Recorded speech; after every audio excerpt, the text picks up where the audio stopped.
Good morning from downtown Minneapolis. Monday, the A's got a much-needed win on the 4th of July. But last night, after a lengthy rain delay, Sean Manaea could not handle the power of the Twins, and the green and gold dropped Game 2. Today, it's Sonny Gray to the hill. He will try to bounce back from a frustrating performance last Friday versus the Pirates. It's the rubber game of the series, A's-Twins, next.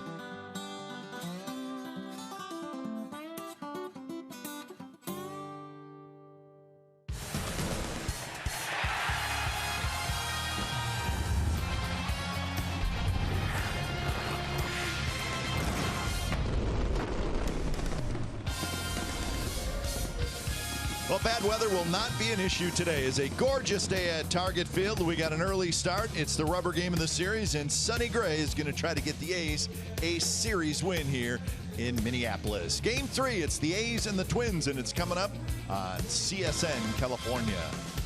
Well, good morning, everybody back in the Bay Area. Welcome to Oakland A's baseball, along with Ray Fosse. I'm Glenn Kuiper. 16th start of the year for Sonny Gray. And Ray, I thought his last start was kind of the way it's been for Sonny this year.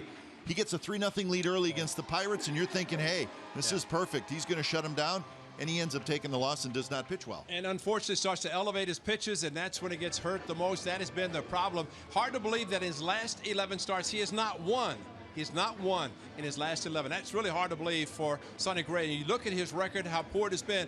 And I think he gets to the point that he wants to win so he doesn't have to talk about losses. So maybe that will be the case today. But he is a player that probably is well rested. A late game last night, so maybe he got some sleep. Nobody else did. But let's hope he pitches well today. The Twins are struggling this year, no secret there. But Ray, you mentioned last night about there's a core of young hitters that has a chance to be pretty good. We saw it last night when they banged out 11 runs. Well, these guys are young, and they are strong. Paul Molitor knows that if he has the patience, which he will. Vargas, how about this shot to left field? He also had a double. Smolinski almost caught it, could not come up with it.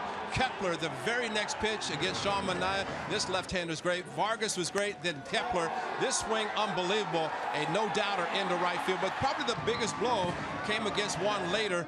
Kepler and then Sano to right field, opposite field, in a park where the ball normally does not carry very well. Those three made this park look very small last night, so let's hope that's not the case today. So when it was all said and done, it was an 11-4 Twins win. So Sonny Gray against the veteran right-hander Ervin Santana in the rubber game of this series. Now keep it right here on CSN California.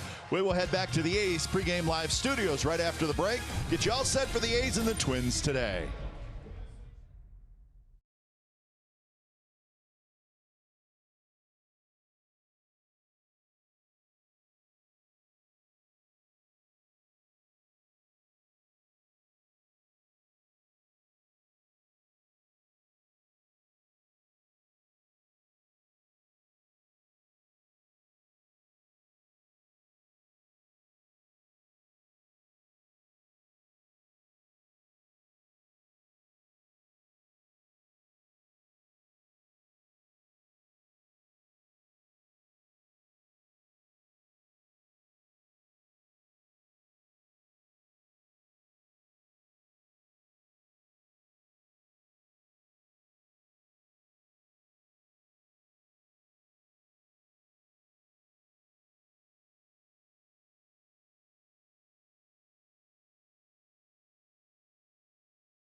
Baseball on CSN California is brought to you by Jack in the Box.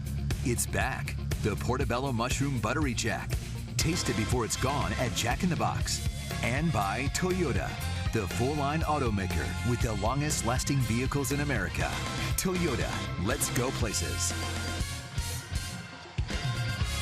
Welcome back to Target Field on a beautiful day for baseball in Minneapolis. Rubber game of the series between the A's and the Twins. Twins have taken the field behind their starting pitcher Ervin Santana. Let's check the game time weather presented by the Santa Cruz Beach Boardwalk. Get to the beach. The admission-free boardwalk is open daily. It's 80 degrees. It's humid today. Just a light breeze and lots of blue skies above. I don't know what to say about that, Ray. Is it too early to comment on a gentleman with a hot dog on the top of his head? Yes, especially yes. He's probably selling hot dogs, and just think if he had a cheese head, even be better. Huh? Yes, indeed. So let's look at the lineup for the Athletics today. Billy Burns will lead off in center. Jed Lowry at second. Josh Reddick in right. Chris Davis in left. Stephen Vogt, the All-Star, will hit fifth. Butler's the DH. Alonso at first. Simeon at short. Tyler Ladendorf will get the start at third. Danny Valencia has the day off. And it is the veteran, the off-season signee of the Twins. That is Ervin Santana. He has pitched well against the A's throughout his career. Of course, with the Angels for many, many years when he first came up. But Ervin Santana, one start earlier in the season at the Coliseum.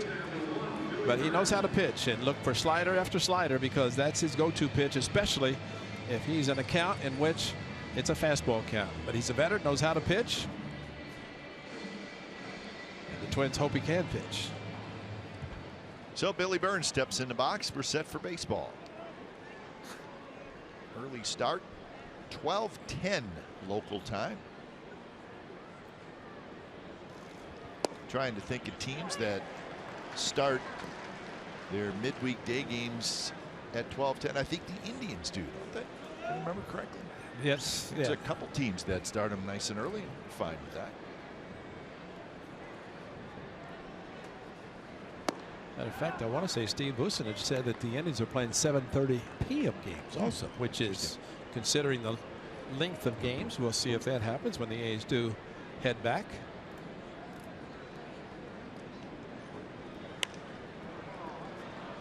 Little pop up on the infield, and Dozier grabs it, and that's how this ball game starts. Let's look at the defense for the Twins. As Grossman at left, Rosario in center, Kepler in right. Nunez is at third base today. Santana plays short. Dozier's at second. Mauer back in the lineup at first, with Juan Centeno doing the catching. So that's your defensive look for the Minnesota Twins. And the first pitch to Lowry is just a touch inside. In a game that Santana pitched against the A's, it was Kendall Graveman's start on Memorial Day, and the A's won that game 3-2. As he went 7 innings, gave up the 3 runs. In his career, 15-7 with a 2.10 ERA against the A's. So he was always tough on them when he was with the Angels. And I continue to say thanks to Benji Molina, who was his catcher. Santana, a rookie, and Benji, like good catchers will do, kind of forced his pitcher to throw the pitches like the slider. He did, and it's been a great pitch for him throughout his career. There it is. Yep. Hit the bat. Almost did. And quickly to first is Santana. So 2 away. So pitching against the Athletics. Lowest career ERA against the A's. Ervin Santana is first. A couple of your old teammates, right? Pat Dobson and Louis Tiant. You probably hit against Fritz Peterson. Caught him too. Did you? Yeah, he was in Cleveland later, but Fritz is one. Felix, I'm glad I didn't have to face him. Fergie was good. Hall of Famer. Dave Goltz. You must hit against Dave Goltz. Probably. I just don't remember. But Pat Dobson, Dauber, actually, they were doing a story on the late Mark the Bird Fidrich. I just saw that. Because he started in '76, which would have been 50 years. And Pat Dobson was the pitcher for the Indians when we faced the Tigers and Fidrich in his debut in a packed house at Tiger Stadium. Just the beginning of greatness for the Bird, as they called him. Looked like short-term greatness. Yeah, that's right. He looked like Big Bird on Sesame Street. That's why he got the nickname Mark the Bird Fitridge. But if anybody ever needed an attendance clause, the Bird was. Reddick pops it up. Santana, the shortstop, waits. In an easy inning for Irvin Santana in the top of the first. Bottom of the first coming up. No score. A's and Twins. Sonny Gray back to work.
Paul.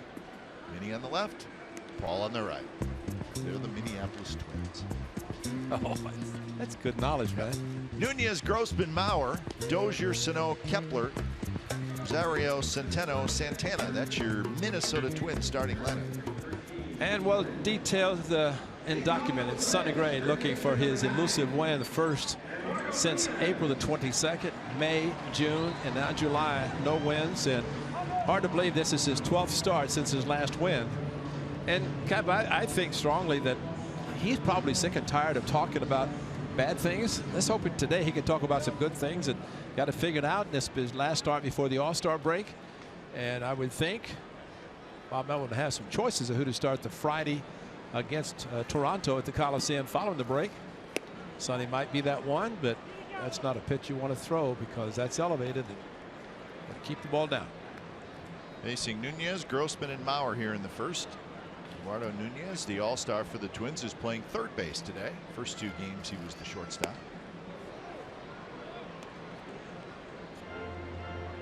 If it looks like to you Sonny Gray has a black eye, he does. He got hit by a ball, right? Yes, he did. And yesterday he had a little bandage on the bridge of his nose. Lowry backhands his throw to first in time. Nice play by the second baseman Jed Lowry. That's a big out, and mainly because it looked like it was going up the middle in the center field. But watch Jed Lowry range to his right. Look at the throw as he throws across his body. How much extra he gets on it. Nice stretch by Alonso to keep the speed of Nunez off the bag. But nice range by Jed going to his right. And anytime you get a ground ball from a pitcher who wants to keep the ball down and get ground ball outs, you want to have those kind of plays. And Sonny Gray very happy to have the leadoff hitter off the bases. Here's Grossman. First pitch, call the strike.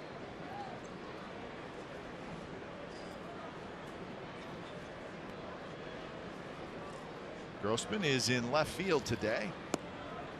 Just a touch low. 1-1 the count.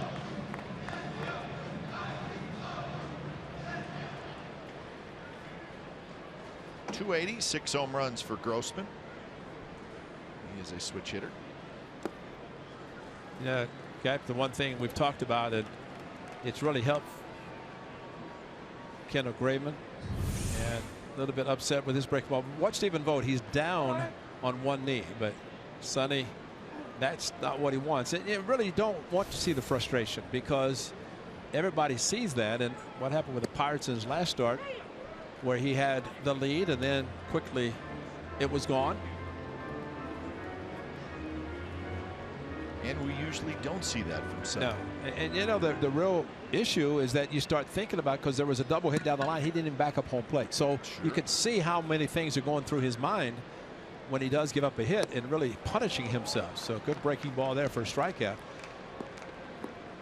Defensively for the Athletics, they look like this today.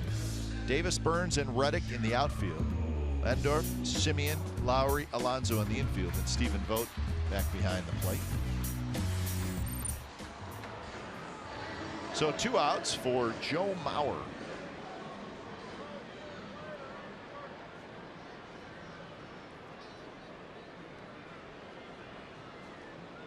Mauer was not in the lineup last night. A couple hits on Monday afternoon. Hitting at .262 with 7 homers, 26 RBIs. Got 8 doubles, a couple of triples. Lots of walks as usual for Joe Mauer. That's the high on base percentage of .367.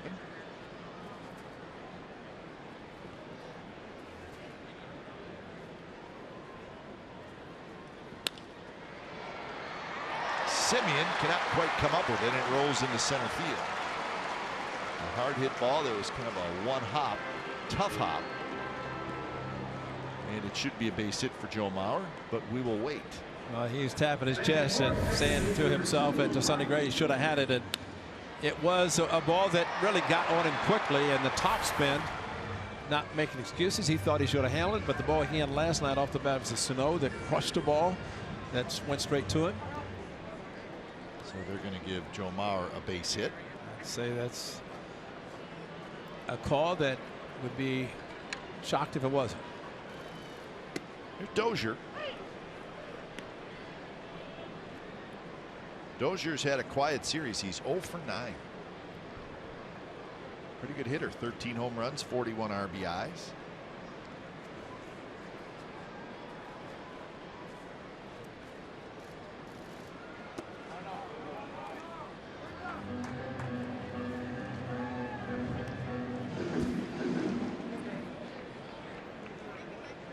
Nice picture on their Diamond Vision here. Oh yeah, that's right. They got the casual look. Yeah, shirts provided by. So these are shirts that they're promoting for Brian Dozier. We saw Suzuki last night. Suzuki.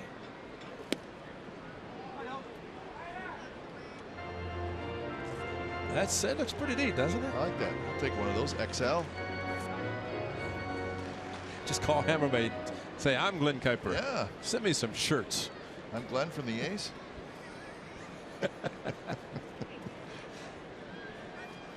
XL, double X, just how you want them fit. Well, July 17th, following the All-Star break, Brian Dozier, first leadoff home run that Sonny Gray had ever given up, and that was the game following the All-Star break. The Twins in the Bay Area. You saw Torrey Hunter, who announced his retirement after last year, waited in the on-deck circle. So Dozier takes the 3-1 pitch high. 2 on, 2 out for Miguel Sano. I gotta believe, Ray, that the Twins missed Torrey Hunter. I mean, his production was still pretty good, but there's a lot of intangibles with Absolutely. Torrey Hunter. Clubhouse presence. He wanted to come back here to finish his career where it started. He was a fantastic outfielder. Saw him in Anaheim when we were down there just recently. He was over visiting the home TV group, and hands still strong. And of course, he had a son, I think, signed professionally. He's got one playing football, but had a great career. The number 48. Very popular here in the Twin Cities. Yeah, he hit 22 home runs last year and knocked in 81 runs. So he's still a pretty productive player. When it was all said and done, Torrey Hunter finished with 2,452 hits and 353 home runs and 9 Gold Gloves. A very unselfish player. Remember when Mike Trout came and he said, listen, let Trout play center, I'll move to right field.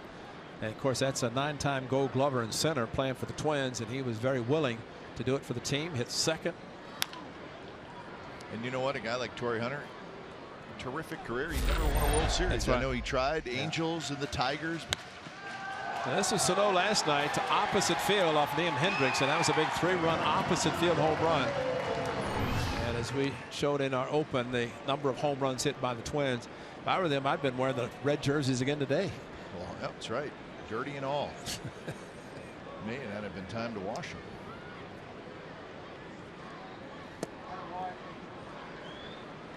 Well, last night's game was 3 hours and 8 minutes. It started at 9:42. Is that right? 9:42.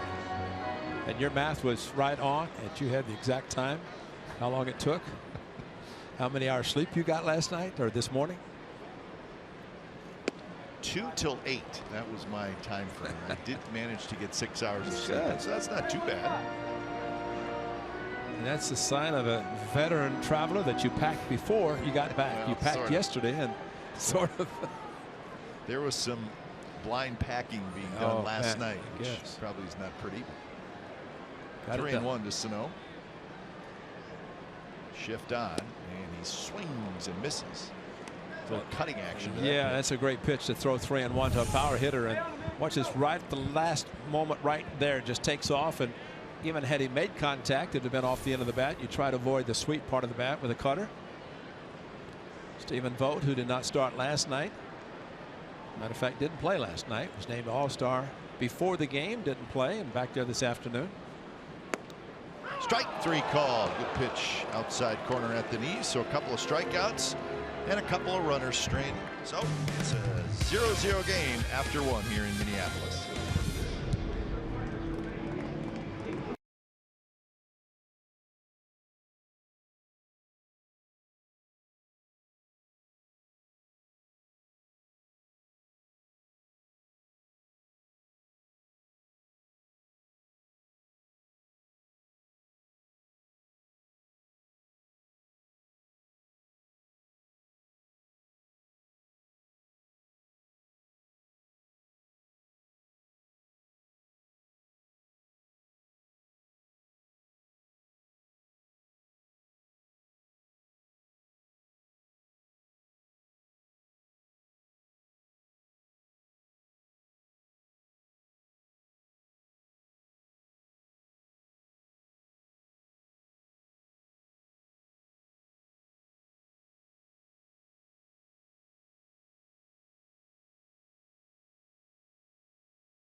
He wants to play every day. That's Marcus Semien, but basically no sleep, quick turnaround, win a series. The A's have a chance to do that, and the biggest strike there, get Sonny back on track, and good first inning for him, striking out a couple of batters, got a ground ball out.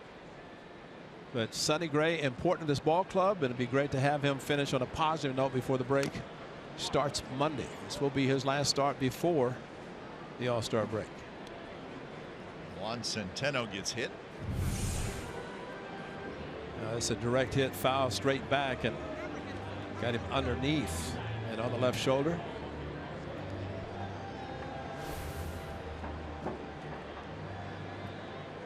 So even though Centeno is a good player, having Kurt Suzuki not in the game, considering as hot as he's been,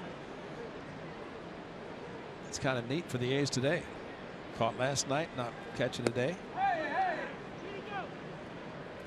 2-1 to Chris Davis. 1-1, excuse me. 260 with 19 home runs and 53 RBIs for Chris Davis.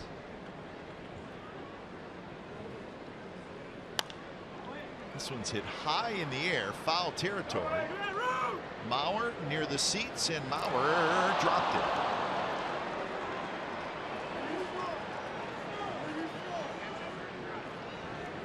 So that could very well be in air. Well, he's over near the rail and reached and got him on the heel of the glove. And boy, how many times you see that where the ball hit the heel and popped out. So he was given a hit on a short ball hit in front of Simeon. He's given an error on this one. This one up on the board. Is that what they said? E3.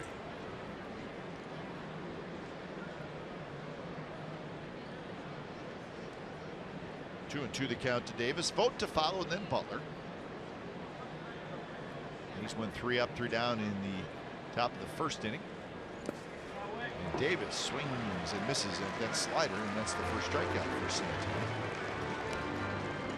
With Chris Davis's power, seeing more and more pitchers doing this, throwing a slider and trying to get him to chase. And the one thing about Santana, and I know Darren Bush has told all the hitters, slider is his pitch. He said it back in Oakland on the Memorial Day holiday. He threw a lot of sliders, gave up 3 runs, got the loss, but he will feature the slider a lot.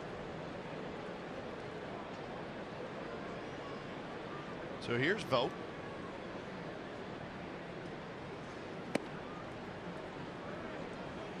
Stephen Vogt at 267 with 6 home runs and 24 RBIs. He had a couple hits on Monday, 2 for 4. Scored a run, knocked in a run. Big hit to left field to tie the game, which was a huge hit thanks to Rosario, who's in center today, played very deep in left on Monday. Yeah, Paul Molitor is moving these guys around, isn't he? Santana outfield, infield, Nunez short, third, Rosario left, center.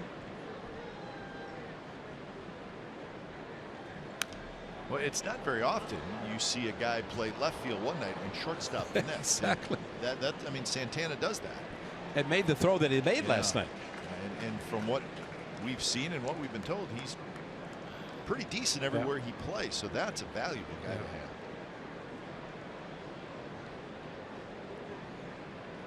One and 2 to Vogt.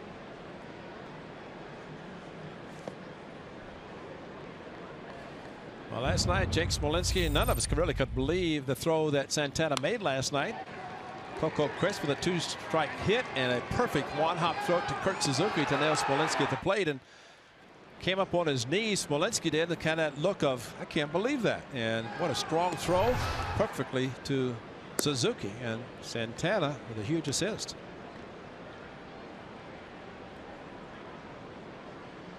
So full count. You have to have a strong arm to play short, but that's exceptional. You have that kind of an arm for left field. Different kind of arm, too. There it is. Strike 3 call. Vogt knew it. Back-to-back strikeouts here in the second inning by Irvin Santana. They talk about pitching backwards in a case like this, which is 3-2 fastball count, but this is just Irvin Santana. This is nothing new for Santana throughout his career. He's done it from day one, and he will continue to do it. And as a hitter, you might as well think about it. Shorten your swing and think about the slider, because more than likely you're going to get it. Almost like Rich Hill, okay, that he throws curveball almost exclusively 3-2. First pitch to Butler. And that one, a 94-mile-an-hour fastball. So the breakdown for Santana. 49% fastballs, 37% sliders. It's almost like a reliever coming in throwing a sinker slider. There it is again. 2 pitches, and I think Santana realizes that most hitters are good fastball hitters, and if he can perfect this pitch, why wouldn't he throw it out of the strike zone? Ball bounced, is the same with Chris Davis, but got to swing and miss.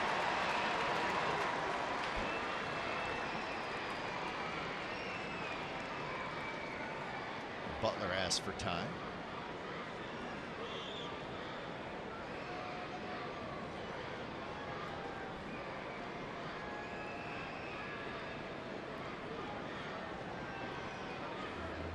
Santana's probably going to tell Santana, listen, I just bounced the slider that he swung at, and I'm going to throw another one.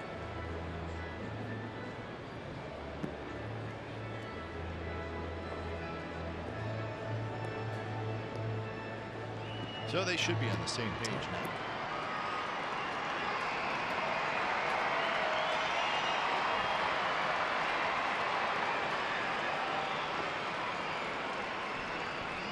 Santana way off the plate. So there's the fastball at 94 miles an hour.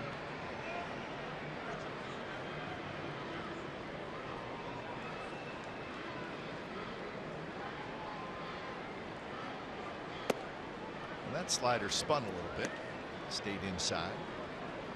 Butler at 246 with a couple of home runs. You got to be thinking outside. You see a slider, and Butler almost took it on the left elbow where he's protecting with a pad. And now 3-2.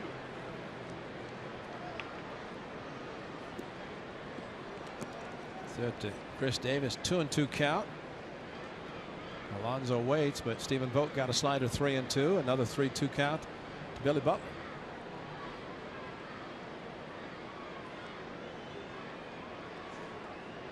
Shook off a fastball. He's going to go fastball in after shaking off a slider. That one's belted to center. Rosario backs up, reaches up, makes the catch. Side retired. 6 up, 6 down for Irvin Santana. No scores. We go to the bottom of the 7th.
Brought to you by AAA. Get a free Ace Cap with a new AAA membership. Visit a participating AAA branch by August 30th. Restrictions apply. That is the Harmon Killebrew statue. And you see right past him is the Kirby Puckett statue. That's a cool walk right there, isn't it, Ray? Is. It's out in right field, Yep. and you come in downtown, and you it's a cool entrance to the ballpark because you can see the ballpark very clearly as you're walking up. It's wide open. See, that's where you walk in right from there. Ballpark's in front of you. You got statues. It's one of my favorite things about this ballpark. That right field entrance. Yeah. It's kind of a nice touch.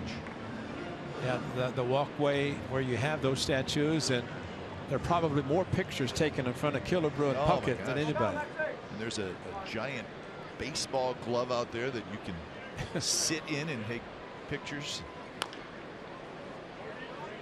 It's a very nice ballpark. Nice touch. Well, they affectionately called him Herbie. Kent Herbeck is here today as number 14 retired, and talking about playing here, of course, the Metrodome, winning championships.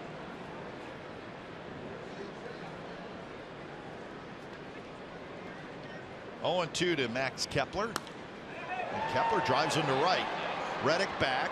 Reddick's going to have just enough room. He goes into the shade of that overhang, and he makes the catch. Well, the killer, number 3, Harmon Killebrew, and that trot was often, and boy, he hit some shots. That's Tiger Stadium, and the old Met where now Mall of America is. That was Municipal Stadium. That's right right. there. That's right. And this is his home park, and he hit some shots way upper deck, and a very good first baseman.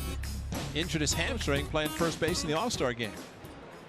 But many say that the Major League Baseball logo is him in his stance. The guy who designed it denies it, but I mean, it's a classic. It's so Harmon Killebrew-esque that you think that it's him. Well, it's like the NBA. It's supposedly Jerry West, but nobody really fesses up that it is. But I admit that I was back there and called some shots that he hit, and boy, what a gentleman. Worked for the A's on TV with the great late Bill King. Good statue. Yes, outstanding. You tell me that's not Harmon Killebrew. I mean, it's perfect, but it's as much Harmon Killebrew as anybody. That's right. And if you're going to design it, why not take one of the best all-time great players? There's his career. The American League MVP in '69. 573 career home runs. 22 years in the Twins organization. You see that extension of his arms? He was not that tall. I mean, he was about 5'11", 6 feet, I'm guessing, but I know he was not very tall if you're looking at the power, but he generated from his lower body drop and drive, and man, could he hit him. That's another great player that never won a World Series. Exactly. And there's a lot of those guys. You wish that everybody could experience it like you got to experience it twice. Well, they came close against the Dodgers. Yeah. 65. Yeah. Good pitch there up and into Rosario. And it was the Twins team in 1968. The Catfish Hunter pitched his perfect game at the Coliseum. Harmon's probably in the lineup. Exactly. Tony Olivo. Yeah, there's some. And poor Tony, he does Spanish radio just a couple of days a week. Guess which night he worked last night? I saw him here. He was hanging around late. I said, what are you doing? He says, I'm waiting to broadcast. I went, oh, okay, of all nights, because he wasn't on Independence Day. He was right there, same place he is today, in the shade, talking baseball. He was doing that on the 4th of July. Last night he was in the broadcast booth, and back today in uniform out on the field. 1-2 the count with Juan Centeno to follow. Stephen Vogt blocked that one with his left arm. Now 2 strikes, and that's what a catcher does. And Stephen Vogt means so much to this team, and as a result named to the American League All-Star team. Even though his numbers offensively not where they want, but what he does behind the plate is special. Shallow left, and Davis straddling the foul line makes the catch. Want a little Tony Oliva? We got that for you too. Couple of knee replacements, and without bad knees, who knows what number 6 would have done. His number also retired, but a great hitter, great right fielder, one of the strongest arms in baseball. And you know, the one thing he did, kind of, as a catcher, you could never give a target. As Tony, all-star, batting champion, he said he made in his first year $7,000. It's the major league minimum of $7,000. He wins a batting title, goes to 18. But he would swing. He kind of waggled the bat, but as he got ready to swing, that was the extension. But just as he got ready to swing, he'd bring the bat straight back and then be ready to hit, like a timing mechanism. But you could never put the target up. He'd knock your catcher's mitt off your hand. He did it one time, so I was sitting back there without a catcher's mitt. Fortunately, he hit it. But I learned at that point never to give a target until he was ready in the hitting position. That might be me. No, that's not me. No? No, that's not me. No? All right. No. We saw that the catcher in that I see. replay that we showed of Tony Oliva. Thought maybe it was Ray. You would know yourself. Yeah, I don't think that was me. Check swing. No swing by Juan Centeno. Sonny Gray looking for a 3-up, 3-down inning, although he's thrown a fair amount of pitches in this inning. See the hand? Well, that's what I saw, because I know you used to put your hand. You had to, because you had the no-break catcher's mitt. Could have been a strike. Call the ball. 3-2. Sometimes it's fun when we show these highlights to look at the opposition. Yeah, right.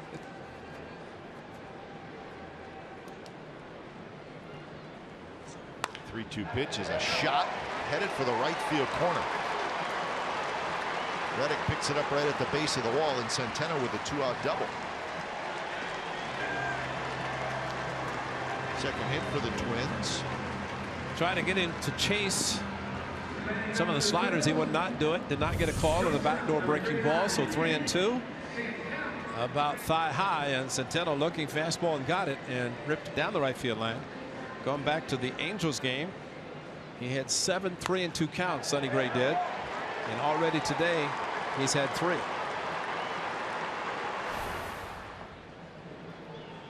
Thus the 41 pitches so far.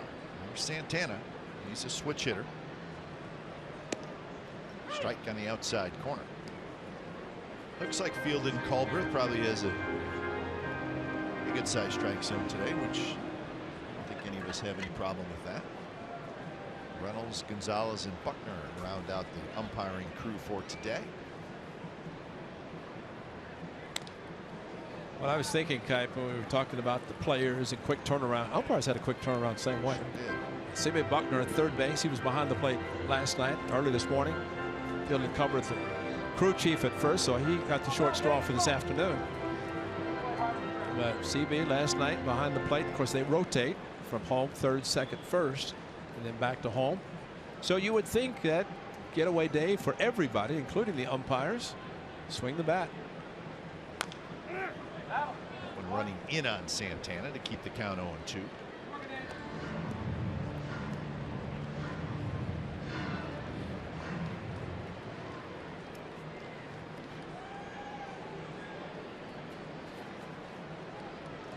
Centeno, the runner at second, he had the 2-out double. Outfield shallow for Santana.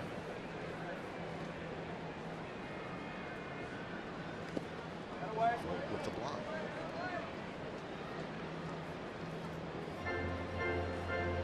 Sonny Gray, not an easy guy to catch. No, it's not that he's necessarily wild. He just he throws that hard curveball, and it's in the dirt a lot. See, that one bouncing in the dirt, curveball is straight. It's not one that's kind of breaking to the side. Those are the hardest. You have to move laterally as a catcher. Try to get your body in front of it.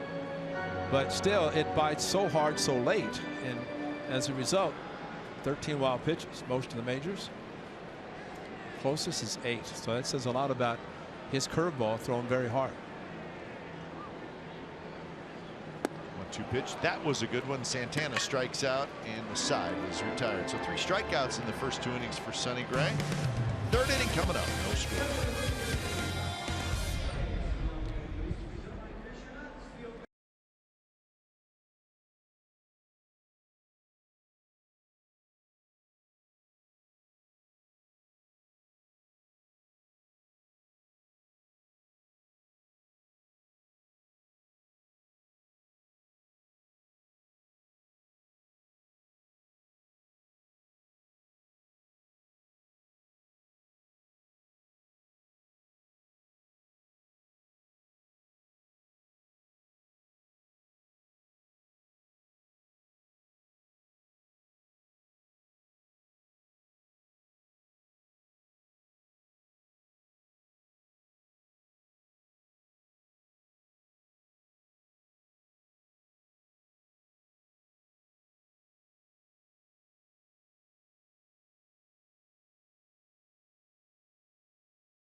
CSN California is brought to you by Black Bear Diner. Feed your inner bear.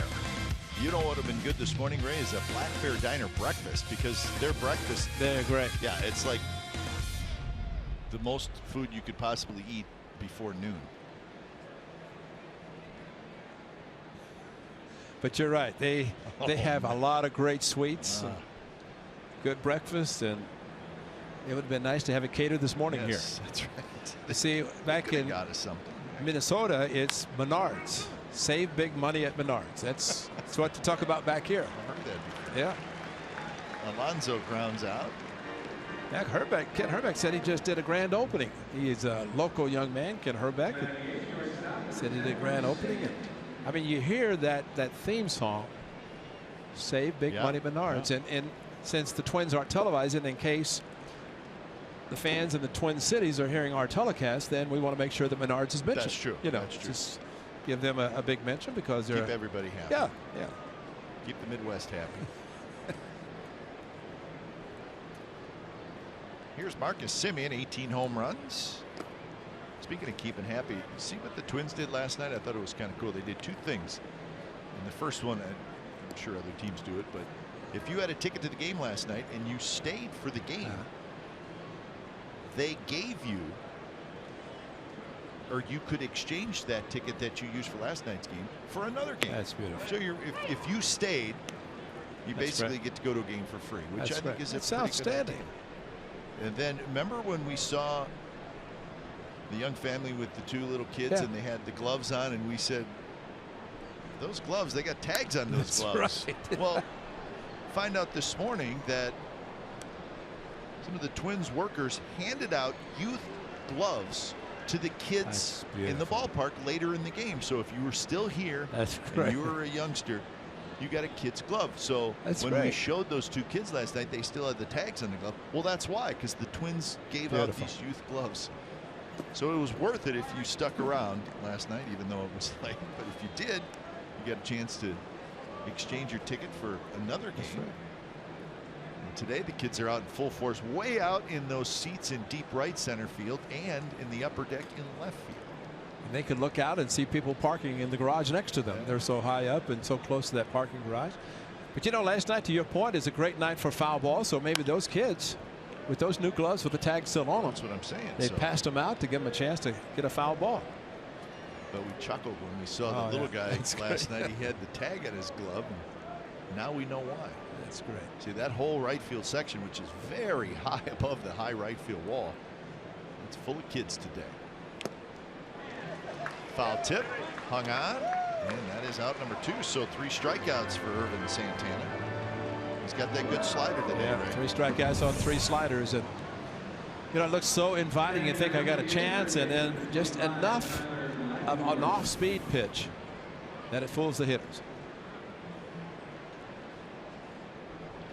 Sonny Gray has a much sharp breaking, biting curveball slider combination today. Irvin Santana more of the slower variety.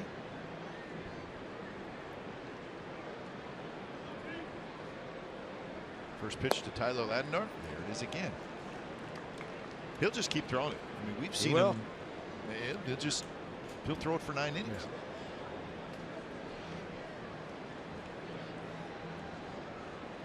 I think what makes it a good pitch for him, Ray, is I think he has the ability to throw it for a strike if you don't swing at it.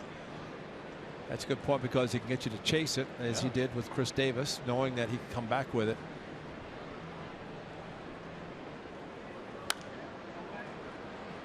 Pop up foul. Mauer will come over, and he will not have enough room.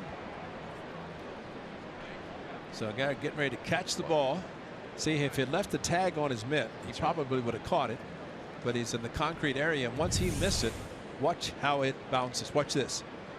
And then anytime you jump for a ball that's coming down toward you, that never works. Never works. Yeah, we've seen outfielders do it in front of the wall of the outfield. Kepler has it. It's another 3 up, 3 down inning for Irvin Santana. Bottom of the 3rd coming up. No score.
Our podcast is live on CSNCalifornia.com. Each week, our A's Insider Joe Stiglitz talks baseball with players, coaches, special guests, and much more. And this week, Joe's guest is former A's left-hander Mark Mulder. The A's Insider Podcast with Joe Stiglitz. It's on CSN California. It's also available on iTunes. That's the Capitol Building in St. Paul, Minnesota, which is just a little bit east of Minneapolis. But that is the Twin Cities, Minneapolis, St. Paul.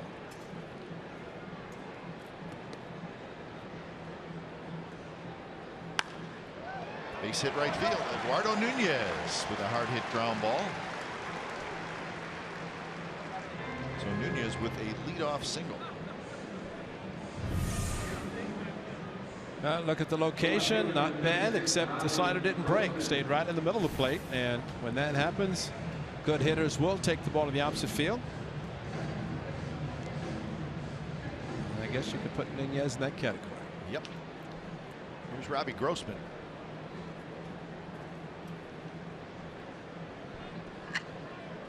Also wanted to let you know that our A's Insider Podcast with Joe Stiglitz will have a new podcast up tomorrow, and that will be with Danny Valencia.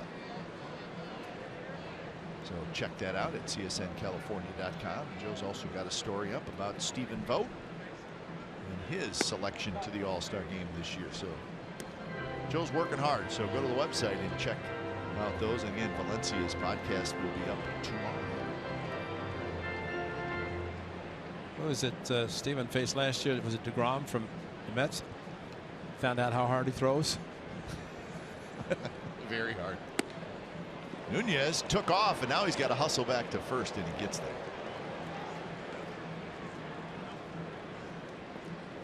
Now somebody probably yelled, "There he goes," and left-handed hitter. So he came out ready to throw and then realized that he was off and had taken off, came back. Stephen made a quick throw, just not enough time. Just as a reminder, with a left-handed hitter, the catcher is blocked. He cannot peripherally see the runner at first base, so he needs help from the dugout to yell when he does take off, so he can come out from behind the plate quickly enough to try to throw him out. So 2-1 now to Grossman.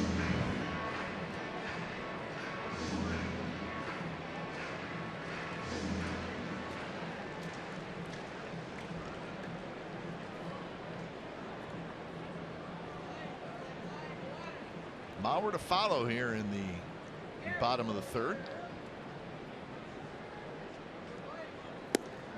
Right there for a strike.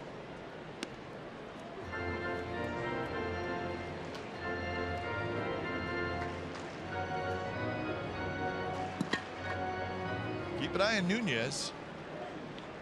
19 steals. Only Altuve and Rajay Davis have more in the American League. Seen him bluff once. And now full count. Would imagine he'll be going here. Yeah. Well, Sonny Gray can get strikeouts, which he has done tonight or this afternoon 3 times. But he also is capable of getting a ground ball. If you have speed, pretty good time to run. Here he goes. Swing and a miss, and the ball pops out of the hand of Vogt. So it will be a stolen base for Nunez and a strikeout for Grossman. But that's frustrating for a catcher, and for Stephen Vogt, that's happened a couple of times now in his last few starts, where trying to make the transfer and it just pops out. It's unusual for it to happen, but did get the strikeout. Good breaking ball. Stephen came up, looked like the ball was just enough in the webbing. You like to just take the hand right into the pocket of the catcher's mitt, but when it's in the webbing, it's totally different, and it looked like the slider. The tough part about catching Sonny, because the movement so much, ended up in the webbing, caught it, but couldn't transfer. So here's Mauer, 1 out, runner in scoring position. Pick off and well executed by the A's, but Nunez was able to get back. That's the way you're supposed to do it. And a lot of times the pickoff at second, it's all about the throw, and this was a good throw by Sonny Gray. You know, daylight, sneak in behind, watch Semien, and there are times that a catcher will just drop his catcher's mitt where the pitcher looks at the catcher as soon as he sees the infielder He drops the mitt. You turn, throw to second. But you work on it in spring training, and very rarely do you see it happen during the season. So he got there, good strong throw, but good base running by Nunez, going to the back of the bag with a hit for a slide.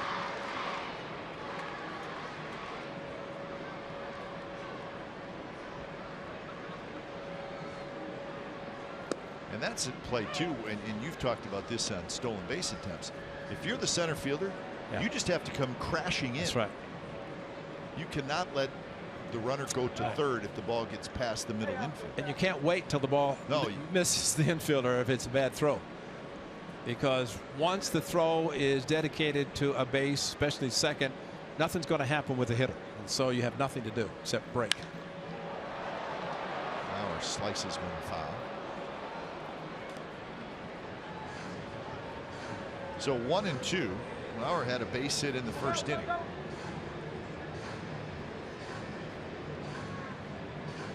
So he is now 3 for 4 with a walk in this series.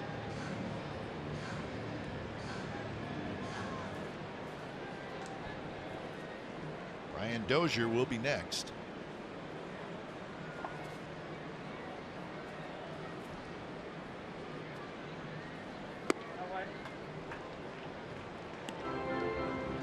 Sonny Gray now 58 pitches, 2 1/3.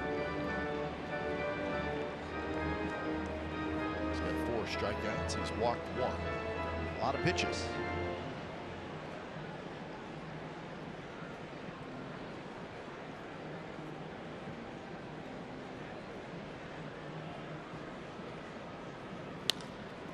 Hit hard, and Simeon grabs it in the air. Marcus Simeon made a nice play simply because Nunez may have blocked him momentarily. Nunez had to avoid getting hit by that ball. Simeon goes over to his left, Nunez to the right, and you're right. And great concentration by Marcus Simeon and good base running by Nunez to avoid being hit by the ball and also to get back to second safely. Of course, if he's hit, he's out. Joe Mauer gets a hit. That doesn't help because it would have only been a runner at first. Here's Dozier. Dozier walked in the first inning.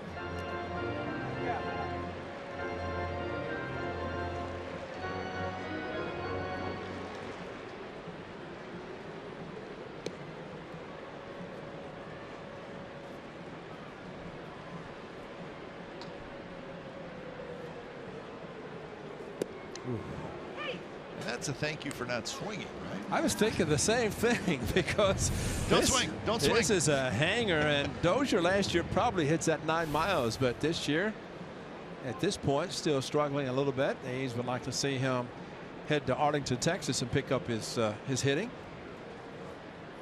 He's a good hitter, and rare that a second baseman is hitting cleanup. Sinking fastball is low, so 2-1 to Dozier. Yeah, the Twins will head to Arlington. The A's will head to Houston. Be flying right next to each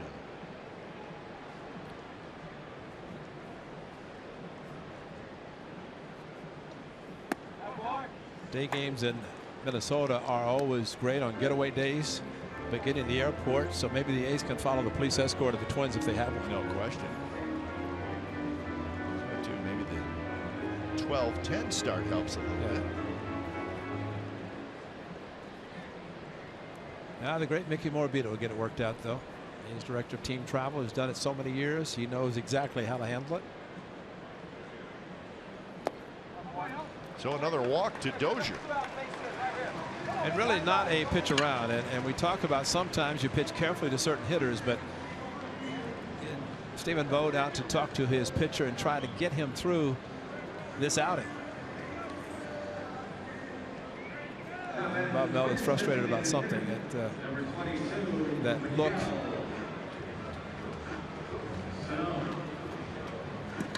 So you're talking about Dallaire coming out what, Monday morning 7 o'clock? Yeah, our producer, director, graphics operators, the guys in the truck out here early again today. And they came with Bob Melvin this morning. That's right. 8:30. So they got a little bit extra time. Of quick turnaround for the boys as well. Always prepared. That's why it's the best crew down in the truck. All the camera people and the main guys in the truck. Strike to Miguel Sano, who struck out in the first.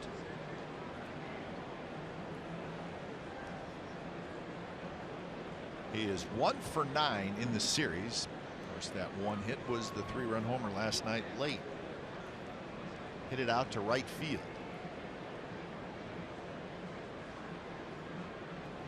Ooh.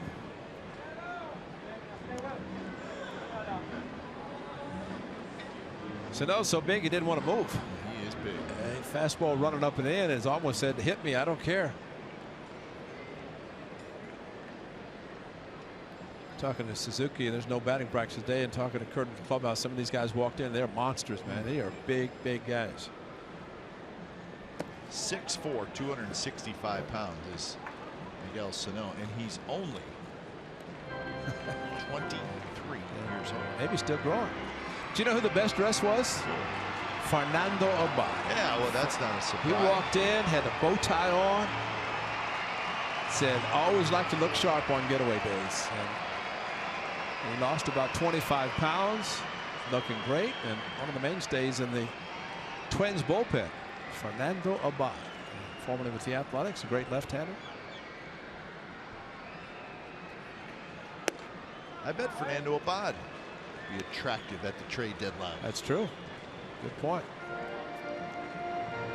At the Senator, Jerry Blevins now with the Mets. He was called the Senator. He dressed so dapperly whenever he was with the Athletics.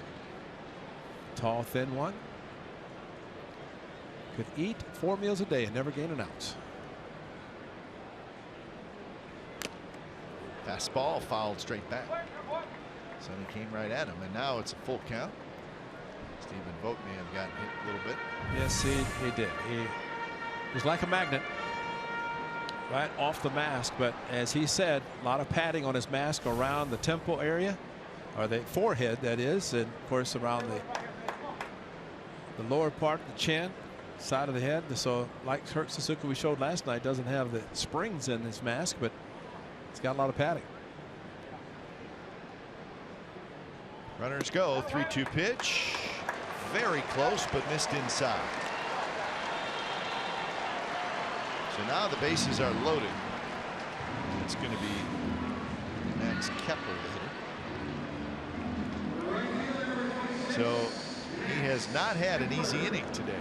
22, 24, 24.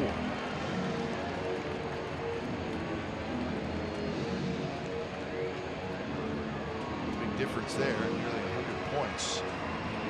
The league is hitting against Sonny with runners in scoring position. 351 this year.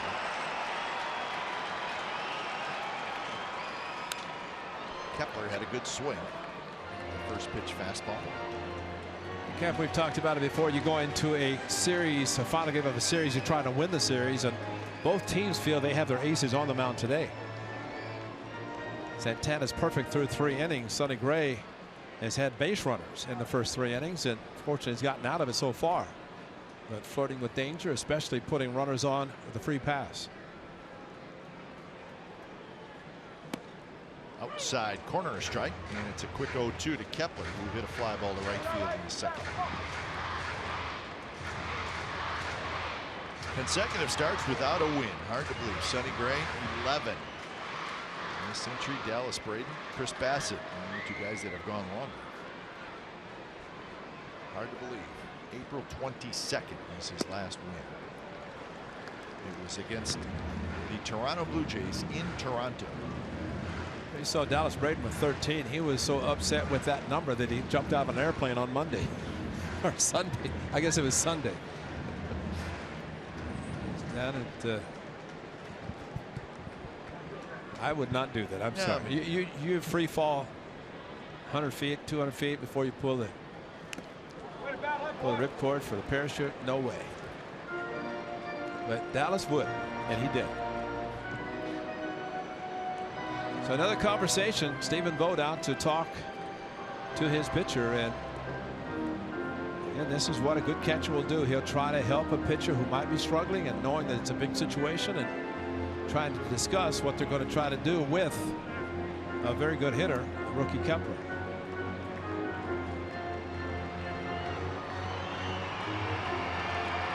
Maybe a hard slider down and in. Back foot, hard slider. He's got a couple of strikeouts on the pitch today.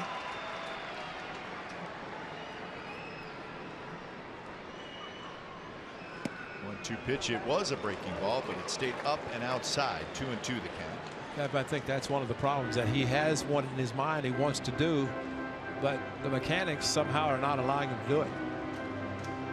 Frustrating. Nunez at third, Dozier at second, Sano at first. They are ready to go on the crack of the bat. And that one chopped slowly.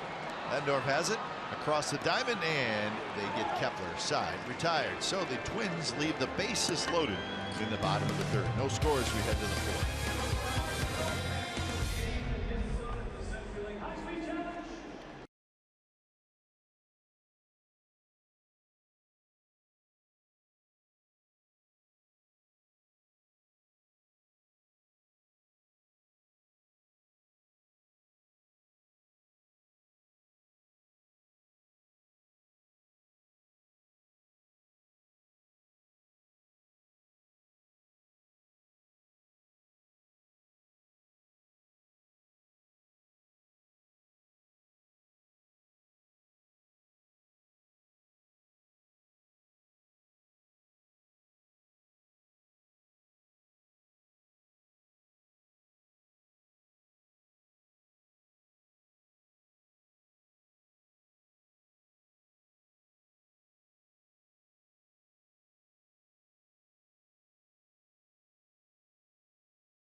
Root Beer Float Day supported in part by Dexon, Dryers Ice Cream, Whole Foods Market, and Zevia.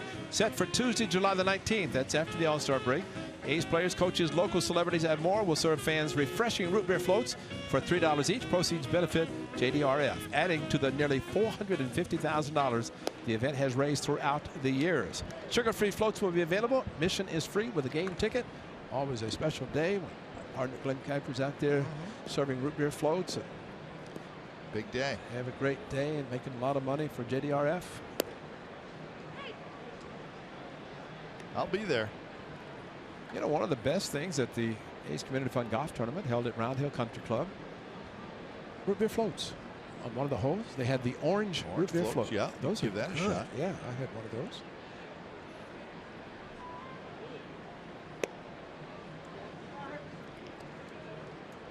Time for the A's to get something going against Irvin Santana. Not been able to do that. Now Billy attempted a bunt, which is not a bad idea. 2-1 to Burns, who popped out to the second baseman, and this one's popped in the air. Backing up is the shortstop Santana. He's waiting. 1 away. That's 10 in a row retired by Irvin Santana. First All-Star game in 1933 on this date. What happened? Babe Ruth home run. Did he call it? Probably did, right? Well, it was a brainchild. I can't remember the gentleman's name. He went to the American National League and said, hey, midsummer, this is going to have a state fair in Chicago. I said, let's have an All-Star game. The best of the American, best of the National. And the Babe hit it. And ironically, 50 years later, Fred Lynn hit the first Grand Slam. In Chicago. In Chicago. Yeah. They had the 50th anniversary of the game at Chicago's Comiskey Park, and Fred Lynn off Atlee Hammaker, whose daughter is married to Jan Gomes. That's right. Yeah. Lowry fouls that one off his foot. I wonder if Jan says to his father, like, you know what? I would never have called that pitch to allow the grand slam. I'm sure Adley really wants to hear that. Probably doesn't, but it was a memorable time. Never before had there been a grand slam hit. And the inside the park home run hit at San Francisco by Ichiro. Hit off the bricks in right field and circled the bases. So they will have highlights leading up to the All-Star game, which is next Tuesday in San Diego. And Stephen Vogt, who will be representing the Athletics, extremely happy. But how appropriate for the Bambino to hit the first home run in All-Star history. Yeah. I think the most popular baseball player ever. I think that would fit. He does that. Interesting side note from this year's All-Star game. Let's see if Lowry's able to hold up. Yes, he is. So the count 1-2. Lowry grounded out to short in the first inning.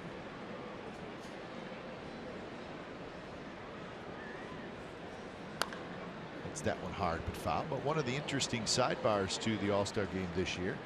Remember, it was in Cincinnati last year. This year in San Diego. Next year in Miami. And in 2018 it's in Washington. Wait a minute, it's supposed to alternate. It's not alternating. So that's 4 straight National League ballparks, right? Which means National League home team, they're going to bat last. If you bat last, you got a little advantage, right? Swing and a miss. Lowry strikes out on the ball moving away from him. Then a strikeout number 4 for Cincinnati. So what are they doing? How are they doing that? Well, so Major League Baseball doing the right thing. It's this ball working away from Lowry. So what they're doing this year in San Diego, the American League is the home team. Wow. So as teams leave Sunday to go to San Diego, if they're on the road, they have to have their home whites already. Steve Vucinich was made very much aware of that. He knew that, of course. Stephen Vogt needs his home uniform. But did he know who it was going to be before they left? Of course he did. He wouldn't tell us, though. So, from what I understand, then next year, National League home team. But in 2018, even though it's in Washington, the American League will be the home team. So they'll switch back and forth. It's a good idea. Well, yeah, it's. I mean, I think there's probably a small advantage batting last in a baseball game. Absolutely. And since the game means something, home field advantage for the World Series, that's a good point to keep it at least somewhat equal, especially in 4 consecutive years. Normally it goes alternate American National, but those new parks that you mentioned will host the All-Star game. So Miami next year, Washington in 2018.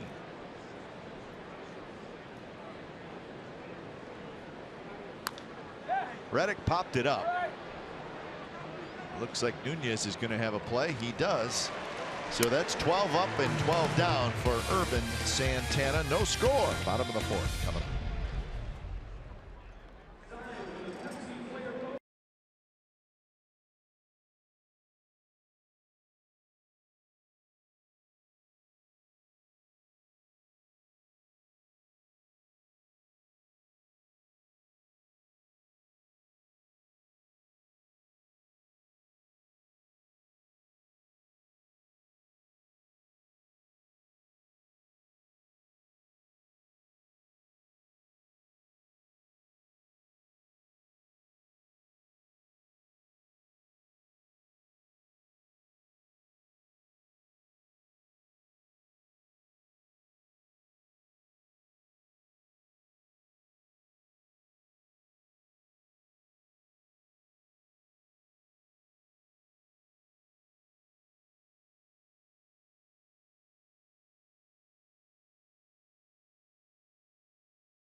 Great.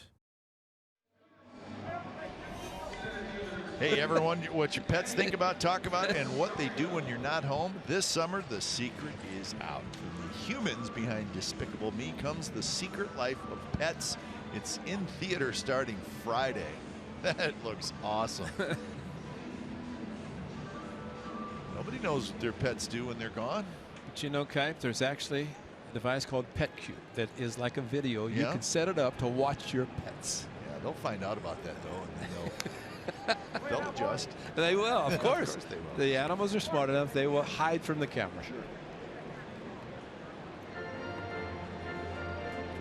Scoreless game, bottom of the fourth inning. Rosario, Centeno, Santana. Sonny Gray has not allowed a run. He has wobbled a little bit. The Twins have stranded 6 through the first 3 innings. The problem is that number at the top, 78, whereas they got Santana for 40. A little bit different pitch count, which means the danger zone. Lowry knocks it down, picks it up, throws, and they just get Rosario, who's very fast. So 1 out here in the bottom of the fourth. There's a breakdown on that last 11 starts for Sonny Gray. Got off to a good start. He beat the White Sox, lost to the Angels, but then beat Kansas City and then won that game in Toronto. That's how it all started. But since then, nothing in the win column. Remember, Sonny was supposed to be the opening night starter, had food poisoning and was not able to start. He started the third game, had 13 ground ball outs against the White Sox and Rodon in that game. And he's gone 7 innings. 1, 2, 3, and then 7 2/3 at Cincinnati, and that's it. And you expect more than the guy. You'd like to see 7+, if not even complete games, which are rare in today's game anyway. Sonny's capable of doing it.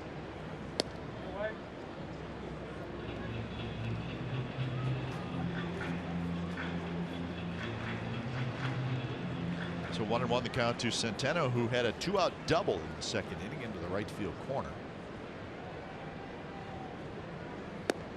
Good pitch there, right at the knees. 1-2.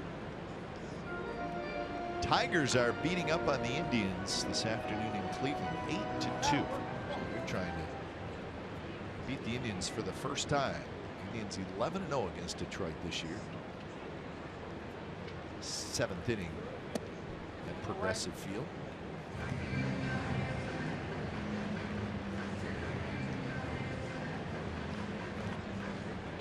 Couple of National League games going on. But everything else is tonight or a little bit later this afternoon.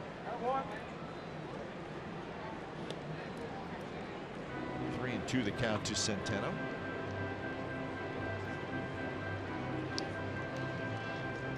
Indians have also won 13 consecutive home games, so that streak is in jeopardy.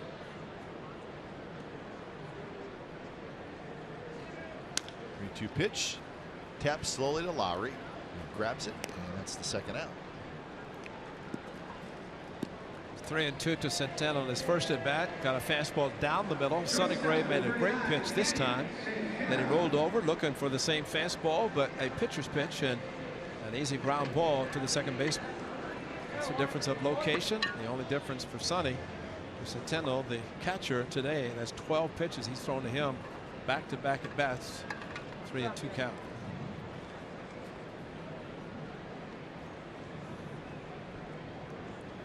First pitch to Santana, bounced in the hole under the glove of Lowry. He got a little leather on it, so that'll be a base hit. So hit number 4.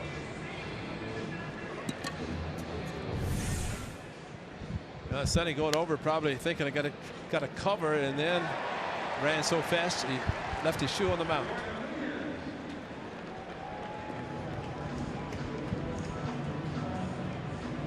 Watch him take off right here. As he planted his left foot, the shoe left his foot.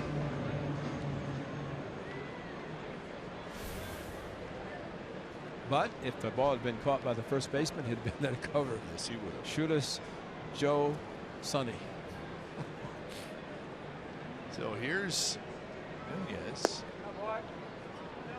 Danny Santana has 11 steals, so you got to watch him at first. He's also been thrown out 7 times. Twins have 56 stolen bases on the season. That's the 3rd most in the American League. Indians and the Astros have the most steals.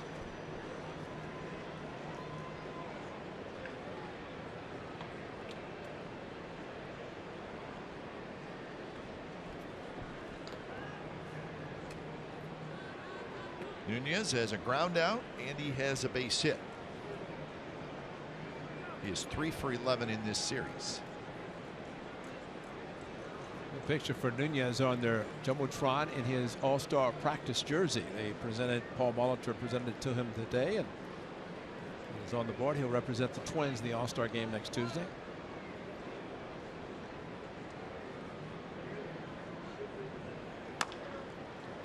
Sonny Gray grabs it. He'll take it himself. Steps on the bag. 1 unassisted. Side retired. So hitting runner left, and we're moving to the 5th.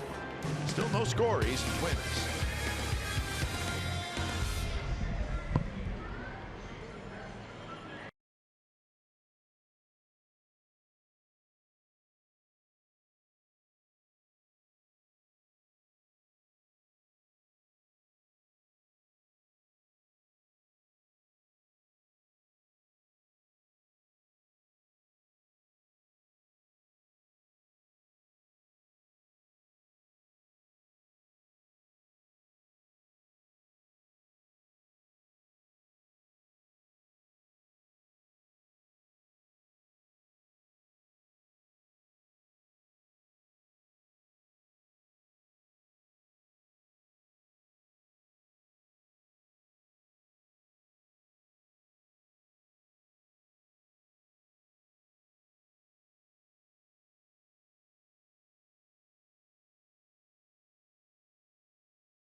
With the MLB.com at-bat app. Stay up to the moment, any moment, with game day, live game video highlights, StatCast news, and more.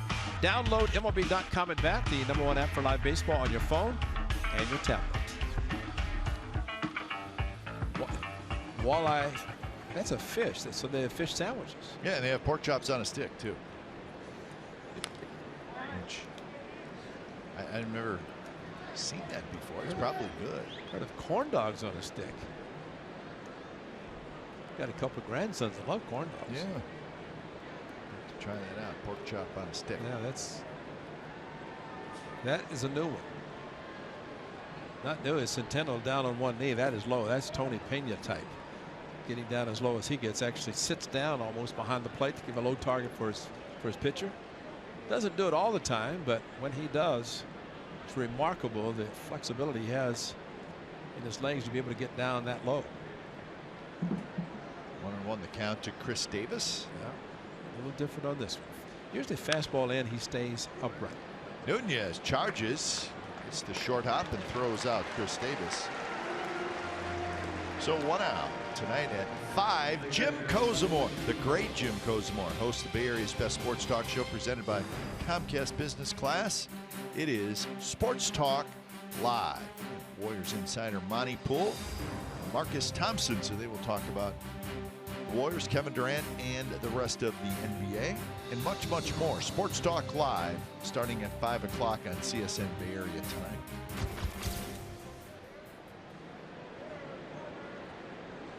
First pitch to Vogt in first strike.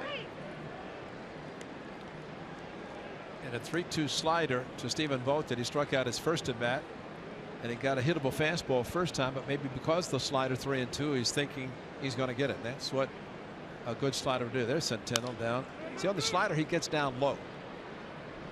So maybe he's tipping his pitches. If you want to watch him, if he gets down low like that on a slider, whereas with a fastball, he sits upright. There is the catcher spread out, and here comes a breaking ball. All right, we got something to watch for. Let's see if we can see it. Thanks to the eyes of Ray Fosse. See, Steven does it up until 2 strikes regardless of the pitch, just to try to get his pitcher down in the zone. So Butler will hit. 2 outs here in the 5th inning.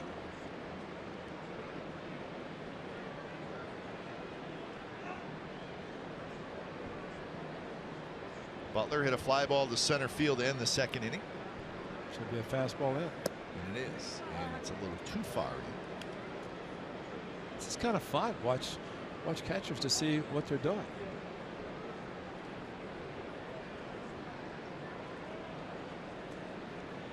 Now this is target away. I bet this is a slider. And it was. So that time he did not go down in that low crouch. But I think that was more for a strike. See if he does with the chase up to 2 strikes. He can't do it with 2 strikes. He has to be ready to block a ball. Butler swung at a slider in the dirt his previous at bat. Fastball in. So usually when a catcher with a right-handed hitter, right-handed pitcher, moves inside, very rarely is it anything but a fastball. Yeah, what else would you throw? Yeah, I mean, there's no more Mariano Rivera cut fastballs. Another heater. Oh, front. There's your front door cutter or slider. It was close. Yeah, this is the inside or the front door, as they call it, going inside of the right-hander.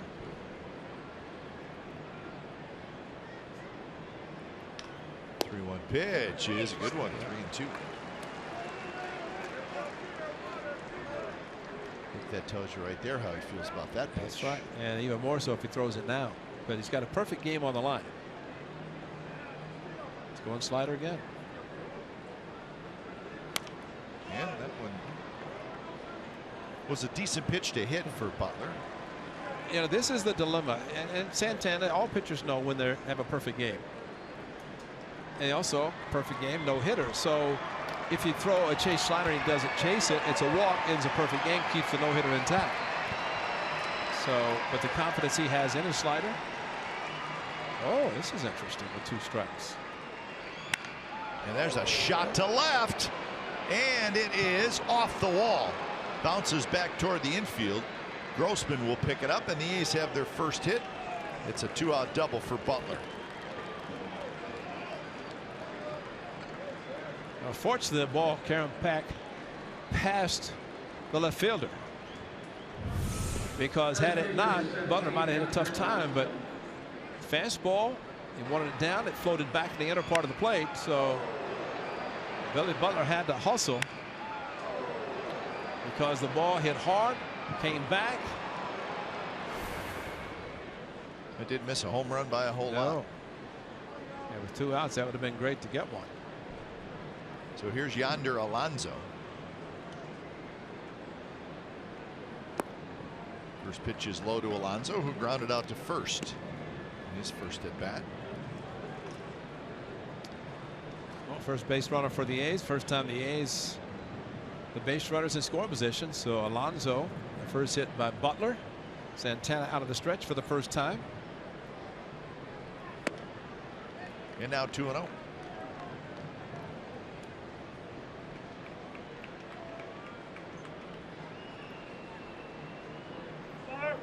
Alonso might not get a pitch to hit. First base is open, right-hander in the on-deck circle, and Goes backdoor with a slider to Alonso. He stays out there. Pretty good indication he's trying to pitch him carefully. And now 3-0. Green light. Why not?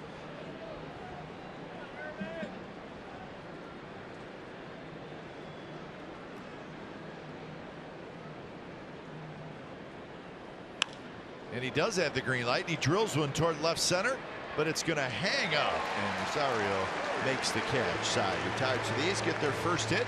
It's a Butler double. He is stranded at second base.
September 16th of 1996. That's Paul Molitor, and this is his 3,000th career hit. It was a triple in Kansas City. He's the only player to get his 3,000th hit with a triple. He finished his career with 3,319 hits. Wow. Won a World Series in Toronto. He was the MVP of that World Series. Over 600 doubles. Brewers, Blue Jays, Twins. His final 3 seasons of his big league career were right here in Minnesota. Yeah, why not come home? And of course, he worked in the organization, named manager last year, the familiar number 4. Terry Steinbach also came back, finished his career here after growing up in New Ulm, Minnesota, just a little bit north, I think. Well, Paul Molitor not only was born here, grew up here, he went to the University of Minnesota, which is very close. Is that where the Vikings played their football games until their new stadium this fall? Yeah. Nice of them to let them play. Yeah, that was outdoor. They're moving indoor. They say the first event is a soccer game, which is a grass field. Oh, really? And then after the grass, after the soccer, they put in the artificial, the field turf. I walked by it a couple days ago, and it's just about ready. They're just kind of putting the finishing touches on it. The U.S. Bank Stadium. So a leadoff walk for Robbie Grossman, and it's walk number 4 for Sonny Gray. It's just not going to be easy for Sonny to. No. I was thinking about the great George Toma, who was a groundskeeper for the Royals and also did the Super Bowls. In '86, he was actually growing grass on the turf because they're going to play a soccer game. And he said that soccer demands that it be on grass and not turfs. And so when they said that about this stadium, the new football stadium, it would have grass, and it's tough to grow grass indoors unless you have the huge lights. Or take it out like they do in Arizona, just roll it out. Roll it out. Yep, slide it out. Yeah. Just push it. Get a couple guys, just push it. Let the 110-degree temperature beat down on it and grow it and put it back inside. 0-1 the count to Joe Mauer, who has singled and lined out. Well, the city of Minneapolis is going, because of that new stadium, they're going to get a Super Bowl in a couple years, and that's a big deal. That's a huge deal. Financially, it's a huge deal. Isn't it in Houston coming up? Houston is this year. We've seen a lot of construction in downtown and remodeling of hotels in downtown Houston. And I guess you have to have so many rooms for the Super Bowl, and the commitment is there. Mauer, a shot into left center field. That's a base hit. That could be trouble. Grossman's fast. The ball rolls all the way to the wall. Grossman rounds third, and the Twins are going to take the lead on Mauer's double. Now, once that ball got between Davis and Burns, you had a pretty good idea that Grossman was going to score. And you would think with all the rain yesterday and last night that it would not take off the way it did, but that's a patented Joe Mauer swing there. Over the head of Semien into left center, playing relatively shallow, and it did shoot through the gap into left center field, and Grossman waiting to see Semien is going to catch it, then had start again, and with the ball going to the wall. That is the difference right there. And Bob Melvin out now to talk to his pitcher, and this is unusual. There is Joe Mauer, 40 opposite field hits, and the one thing about Joe Mauer, and he actually said today that he's surprised the fences are as deep as they are in left field considering where they were at the Metrodome. We talked about it in this series, and he actually said their scientists have come up with a theory that during the summer months in downtown Minneapolis, there's a strong wind that blows in from right field that prevents a lot of balls from traveling. Interesting. But I don't know if the Twins would ever do it. I mean, he is their man, and he had a lot of home runs in the Metrodome, but not here. That's just as big. That ball he drove to left center. Third time through the lineup for Sonny Gray. League's hitting .333 against him. With the 96 pitches, and if you get that many pitches in the fifth inning, and that is why Sipczynski is warming up. He started, actually, this inning began because Sonny started with 90 pitches in this inning. A little bit outside to Dozier, 1-1. So a walk finally cost the A's, because that's the fourth walk leading off this inning, and Grossman scores in front of the double. Twins have now got 13 walks in this series. Dozier popped it up. Semien waiting. He's got it. So Dozier will not be thrilled with that at bat after walking in his first two at bats today.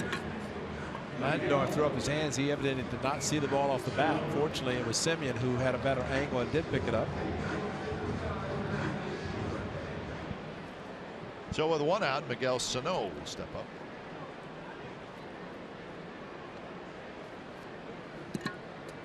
Sano has struck out and walked.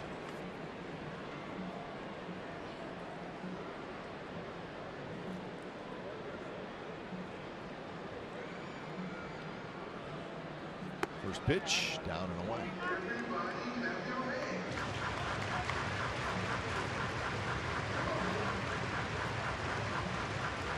So pitch number 100 coming up. In his first 15 starts, Sonny went over 100 pitches 4 times.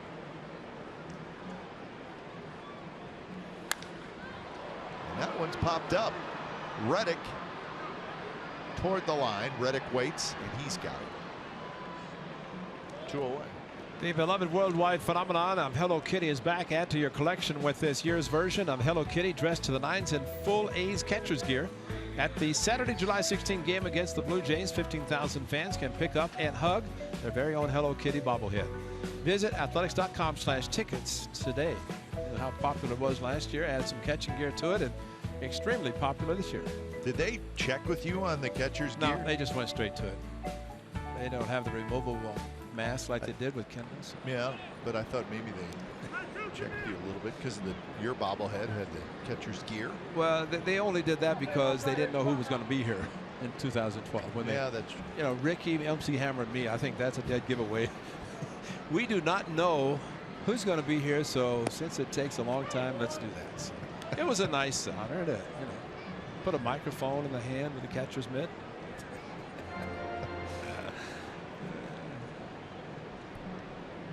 It's still one of my favorite sights from my household. Yeah, right. When my daughter, this was what, 3-4 years ago, so she was 4, and I looked up and she was playing with the Ray Fosse bobblehead and the Lucy from Charlie Brown dressed in a Giants uniform bobblehead. Wow. So it was, I told her, I said, that's not gonna work. Ray's not gonna want to do that. Well, she's in the wrong uniform. Just that's what Tommy Adza finds, when you have an A's and a Giants fan sitting side by side, I know. It's just, it just didn't. It was not working. So she changed it up.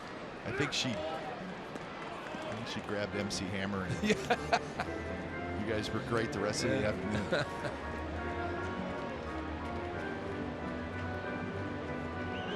One and two the count to Max Kepler. It would be a pretty good feat by Sonny Gray to keep this just to 1 run. As Mauer was at second base with nobody out after knocking in the run.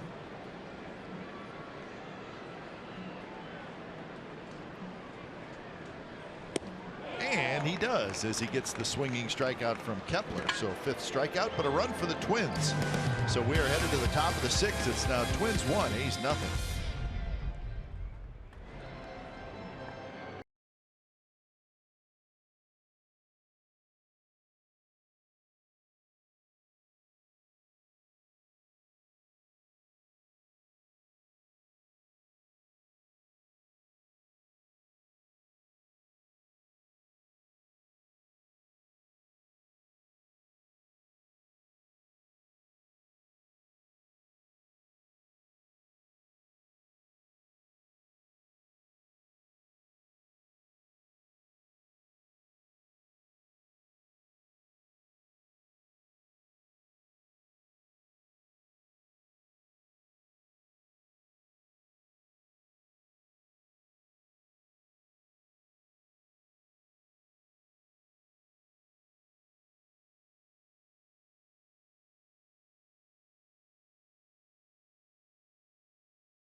Brought to you by Roaring Camp Railroads. You'll never outgrow the kid inside. That's why everyone rides for the Kids Fair weekdays after 2 p.m.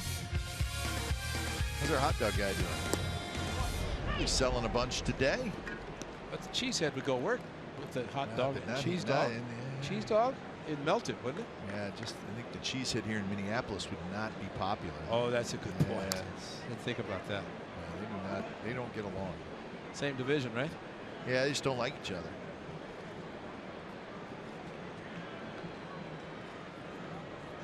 You would not want to wear a cheesehead through this stadium. That would not be a very good idea at all. Nobody would know better than you, though. That's Wisconsin, Minnesota. Yeah. Kind of like the neighbors that you don't really want to talk to. Everybody's got those neighbors. Just joking. Sonny Gray, 5 innings, 104 pitches. Gave up just the 1 run. Marcus Semien swings and misses. Marcus looks frustrated. Almost like you're facing a pitcher that you just aren't seeing him well. That's kind of what he looks like with Semien. Well, and to know that you're going to get a lot of sliders, various speeds, and that's what Santana has done. He threw a slower version of the slider to Semien in his first at bat when he struck him out on a 2-2 slider. one of the things about the great game of baseball, I mean, it's been around as long as baseball has been around. If you hit certain pitches, you don't get those pitches until you prove you can hit the other pitches that a pitcher might throw. In this case, sliders from Santana. I think Chris Davis is a great example. He's been hitting fastballs. He's been seeing a lot of sliders lately. Marcus Semien, fastballs, hit a slider from Samardzija. There's a shot toward left, but hustling over is Grossman. He got a good jump. A well struck ball by Ladden.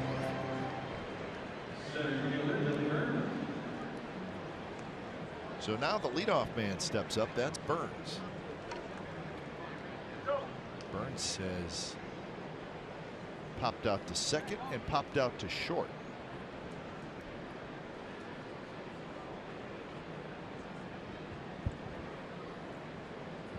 Burns 0 for 4 in this series.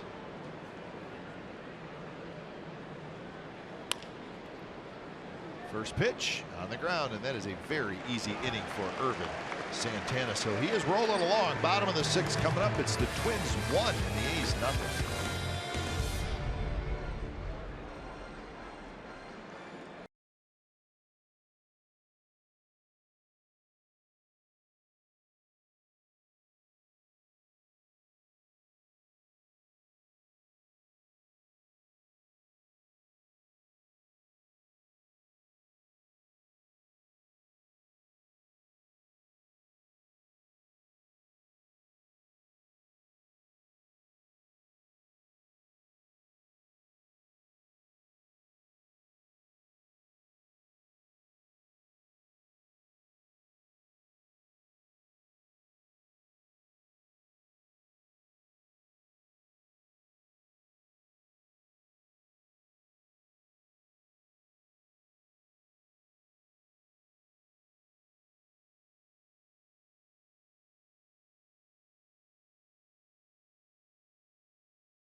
Brought to you by T-Mobile. Most consecutive errorless games in Oakland history.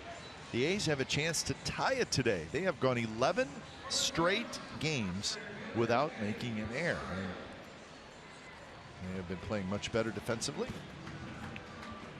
So they get it today, they'll tie the 2002 team.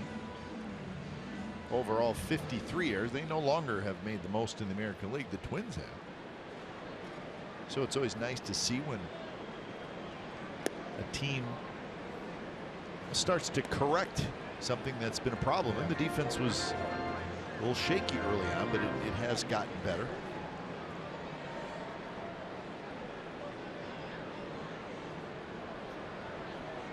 Semien with just 8 errors on the year.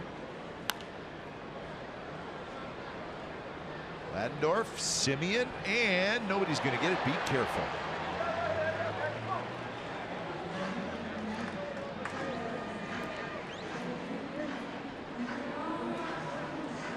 So just out of the reach of a couple guys.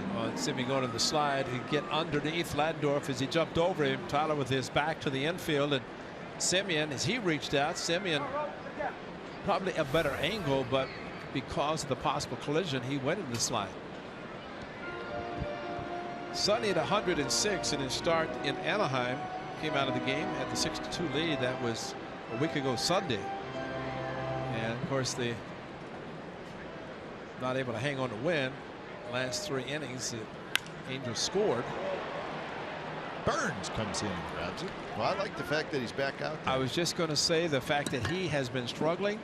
I mean, he's had a base runner on every inning.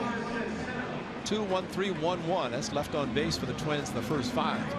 So the first out in this inning.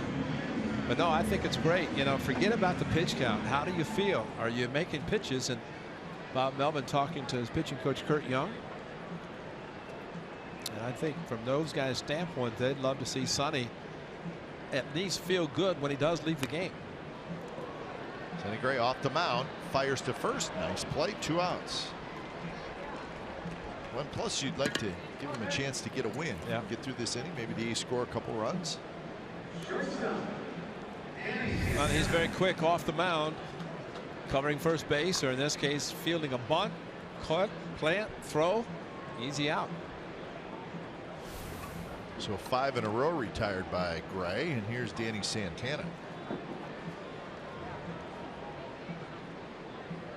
Most pitches he has thrown in a game this year is 114. That was back in April against the Royals. And his velocity is still good. His fastball is still good, and slider, curveball working well. Gets through this inning. Who knows? Maybe comes back out next inning.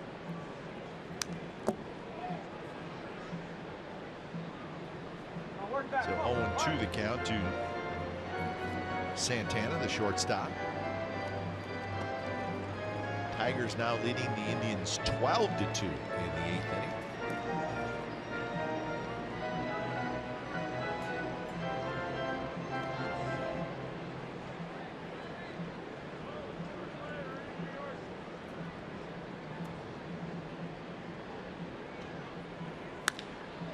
Line drive toward right center. Nobody's going to get it. Reddick picks it up clean, and Santana speeds into second with a double.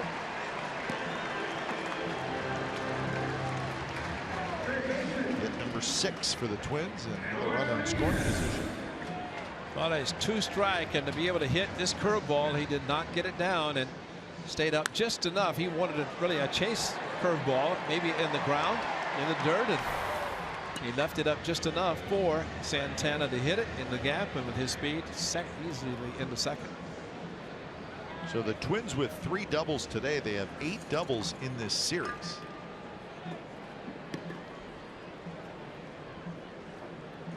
He had 4 pitches, 2 outs, 0-2 to Santana. Now out of the stretch again. And you got to face Nunez. A little bit high with the fastball. Nunez a ground out, a single, and a ground out. Sajinski was up last inning. He's up again this inning.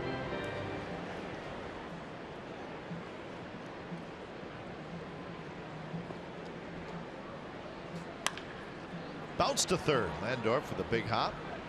Side retired. A double, and Santana is stranded at second. So we are headed to the 7th inning. 1-0 Twins.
going on now at your Hyundai dealer.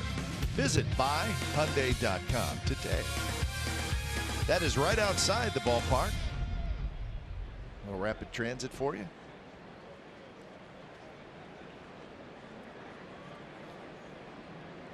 So Sonny Gray, pretty good outing as he really battled today.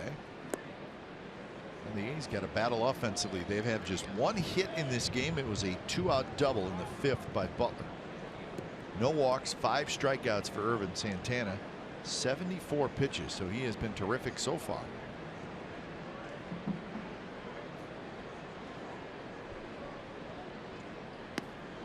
Santana in the 2nd year of the 4-year contract that he signed with the Twins. So he signed through 2018. Remarkably, the Twins had the year they had last year with missing the first half of the season, first 81 games, 80 games. He ended up making 17 starts last year, was 75. This year trying to lead this club, coming off an outstanding season last year, so close to going to postseason, and just has not been the same for them. In fact, his number 54 is how many losses they had coming into the series. And the 1-2 pitch off speed, and that's a swing and a miss by Lowry. 6 strikeouts now for Santana. All sliders with the exception of one fastball. And that was to Butler. Actually, now that was to maybe they're all sliders. He only throws his fastball for a show pitch. Here's Reddick. Reddick goes after the first pitch, bounces it to Dozier, who slides to his right, makes the play. Reddick is retired quickly. I would think Ray Santana, even though there's quite a bit of money on his contract, he could be attractive at the trade deadline. Now his numbers are not great this year, 2-7, and he's still a quality pitcher. And I hope people don't get me wrong when I say $12 million a year is a good bargain, but in today's world, yeah, I mean it starting is. pitcher, yeah, quality guy. If he makes 34, 35 starts, and considering what some pitchers are making in baseball, it's a reasonable contract for somebody to acquire. And if the Twins could, considering where they are this year, what they're trying to do, probably build around their offense, they may want to part. And I think your point last night with the money devoted to 3 players, 50%, almost 50% of their total payroll, maybe it'd be something they would consider. Joe Mauer, no, and probably couldn't move Nolasco, although he pitched well the other day. Santana and for a team that may be looking for a 3 or 4 starter. Yep. He's got 128 career wins.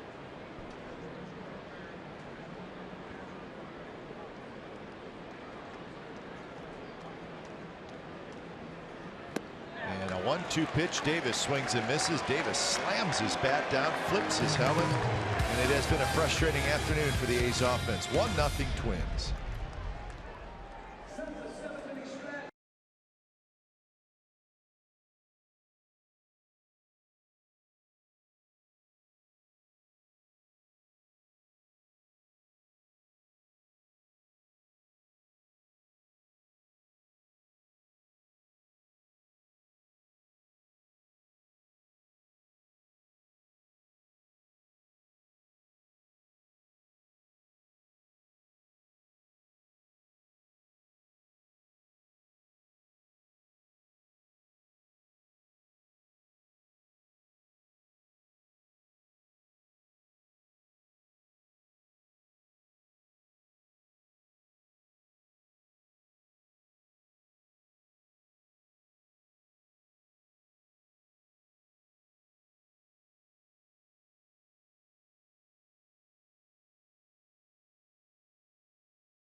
25 seasons ago, the Twins captured their second World Series title, maybe the greatest World Series of all time. 5 games decided by 1 run, and that was the game winner in Game 7. Gene Larkin drove home Dan Gladden with the only run in the game. It was a 1-0 final. Jack Morris was named the MVP of the World Series. He won Game 1 and Game 7. And you know who was not going to leave that Game 7 was Jack Morris. Nope. And no matter how many innings it was going to take, he was going to go out, and he saw the pump. And of course, Dan Gladden, a couple of booths down on radio for the Twins, scoring that winning run, wearing the number 32.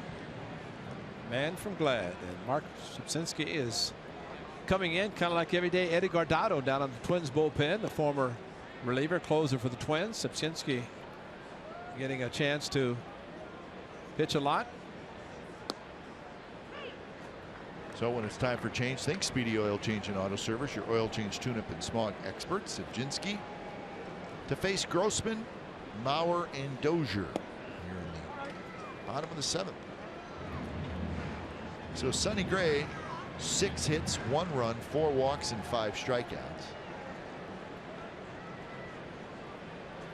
And the Twins stranded 9 runners in the first 6 innings. Well, those 6 hits, coincidentally, 1 hit in 6 innings, 1 inning per inning for the 6th that Sonny pitched. And unfortunately, 1 of the 4 walks and 1 of the 6 hits was his demise in the 5th with a leadoff walk and a double by Joe Mauer. So 3-1 the count now to Grossman. And that note we showed earlier about consecutive starts without a win, Sonny won't get a win today. Nope. Regardless. So he did pitch the 6th, which is outstanding, and looked like he's back on track. But just too many pitches. He did pitch 6 and 113. 3-1 pitch is low, and it's a leadoff walk. Well, this is Game 6 of the 1991 World Series. That was an unbelievable game. How about this catch up on the plexiglass in left center field by the great Kirby Puckett. The Hall of Famer, talk about some leaping ability and hang time. Timed it perfect. Oh, didn't he? The number 34 retired in the Hall of Fame, Kirby Puckett. Yeah, he wasn't done in that game yet. No. He had just a little bit more business to take care of that night. I think for him to say, jump on my back, and man, did they. He had a big back to jump on, and he could talk the talk and walk the walk. He could do it all. Play center field, and he could cover some ground. So much life. His life ended too soon. The Twins, 3 trips to the World Series in their 56 years of existence. They won in '87 and '91. They lost in 1965 to the Dodgers. But after the '87, they started all over. They did. And then came back to win it again 4 years later under the same manager, Tom Kelly, but a different team. In '87, they beat the Cardinals. Yeah. That was the World Series where the home team won every game. 6-time Gold Glove winner, center field, 91 ALCS MVP. And what he did in 12 seasons with his hit total. I mean, 200 hits 4 consecutive times. I mean, that 4 times. So, I mean, that says a lot about his ability to swing the bat. He had that front leg kick, lifted it straight up and then dropped it. And he could hammer the ball. And it was Kirby Puckett who, when he and Chili Davis were teammates, actually they were teammates in Chile when he went to the Angels, had an entire season without a sac fly, drove in over 100. And he said that every time Kirby Puckett would yell at him, he said, we don't want no sacrifice fly, we want to hit. And that's every time Chili hit. And they carried that over into the Angels when he went there and did not have a sac fly. That's remarkable. To drive in over 100 without a sac fly.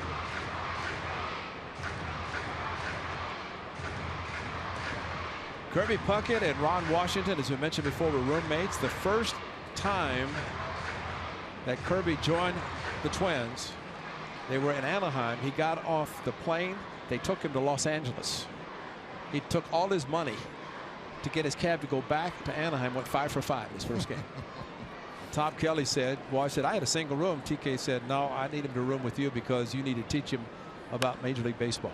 Bounced into right field, and that's a base hit. Grossman will round second. He's going to try for third. Throw is cut off, and the Twins have first and third. Nobody out here in the bottom of the 7th. And the worst guy to come to the plate. But here's what you're talking about, Kite, about Kirby Puckett. He'll be followed by Davis and then back. Into deep left center from Mitchell. And we'll see you tomorrow night. How about that?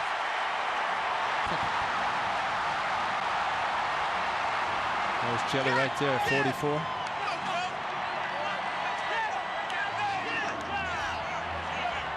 I think it was a little loud in that building, didn't it? How about the great call by the great Jack Buck? And we'll see you tomorrow night. So John Axford's coming in. We got a pitching change here at Target Field.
CSN California is brought to you by Black Bear Diner. Feed your inner bear. That's that walkway we were talking about heading into the ballpark. That's the statue of Kirby Puckett. And there's that fist pump after you hit the home run when he rounded first base. That's a great shot. That's the shot. Good stuff. Yes, absolutely. You guys did a great job putting all that together. And so showed some great memories of the past, some of the great Harmon Killebrew, Tony Olivo, and of course the World Championships in '87, '91. Now the A's trying to cut down the runner at third base. It was Grossman who walked in the 5th inning and also in the 7th this inning. He scored the only run. Dozier bounces one in the hole. Simeon coming home. Good throw, and they got him. Perfect. Nice play by Marcus Simeon. And they indeed get Grossman at the plate. Paul Molitor on a check at any time there's a home plate. They're going to try, but Marcus was not going to do anything except that play, playing halfway, but he has to go to his right. And yes, the throw was outstanding with the runner coming down, and Grossman maybe thinking he got around the tag, but what a play by Marcus Simeon. What a great throw. Stephen Vogt with the catch. Hopefully he tagged him, and they think yes, because he did. It got him just enough right in the chest before he got the plate. And what a great play to cut down the lead run. And you know what, Kai? We've always talked about it as far as when you have a runner at third base. But again, watch the throw and the tag by Stephen Vogt. He catches it in front, makes the tag on the slide by Grossman. He thought he was safe, but in reality, he should never have run. They were not going to turn a double play. They may have gotten the runner at second, but at worst, he would have still been at third. And you only run if you think it's going to be a double play. It was not. He took off, and a great play by Marcus to get him at the plate. So now first and second, 1 out. So Axford trying to get Miguel Sano. Axford seen his ERA jump up to 5.51.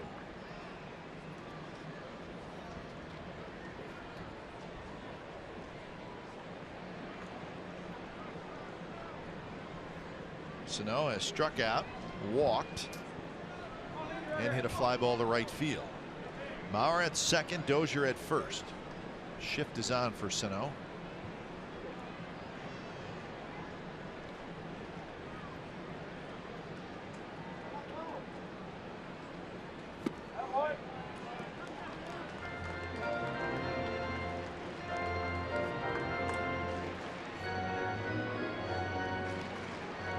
Seven hits in the game for the Twins. The A's have just one.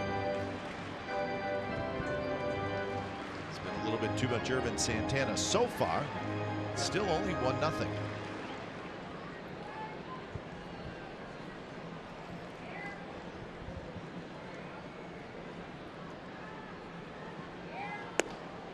A little bit outside. He missed by much. 2-1. Max Kepler will be next. Amazing thing about some of the takes by the Twins, these are pretty good pitchers' pitches, and for young players, you like to think of their aggressiveness, but yet they've been somewhat patient, especially with some pitches thrown. That last one, a good indication of a power hitter laying off a pitch.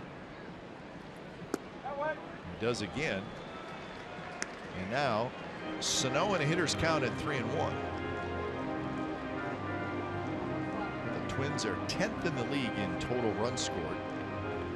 353 coming into today.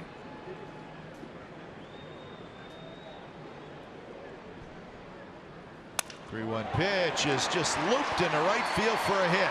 And they're going to hold up Joe Mauer as Reddick's throw comes in. So now the bases are loaded. Same pitch that he got that he took, but on 3-1, the same cut fastball from Axford. Watch his ball off the end of the bat, and with one out, Joe Mauer didn't read it, or he read it and did not have the speed to score, thanks to the strong arm by Josh Reddick. So another ground ball, and the A's can get out of the inning for a double play. Mauer thinking about scoring, but was held up. Sano got a hit, thought he had a ribby, but it did not happen. Now the A's will play back for two. Similar to the ball to Simeon, he'll go for the double play.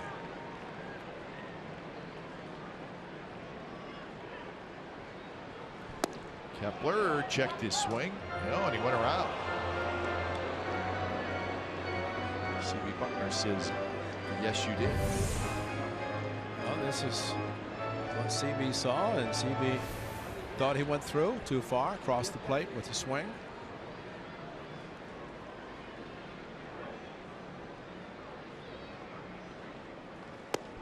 Kepler is 1 for 10 in this series. John Axford trying a little bit of everything. He's got the pant legs up high with the striped socks.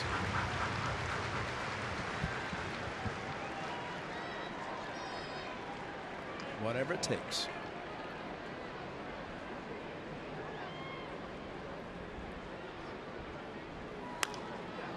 In the air, but into the seats down the left field line. Last night saw Manaea get ahead 0-2 with Kepler and fastballs away. Kepler wouldn't offer at them, but yet when he got the fastball in from Manaea, a home run. So pretty disciplined hitter the left-hander is, as Manaea gave up a couple last night back to back. Good learning experience from Manaea, as he's made just his second start since coming back from the DL. That one is low at 97 miles an hour. This is Kepler's only hit in the series, a home run. Look at the location of the pitch. Inner half, and not exactly where McBride wanted it, and Kepler didn't miss it.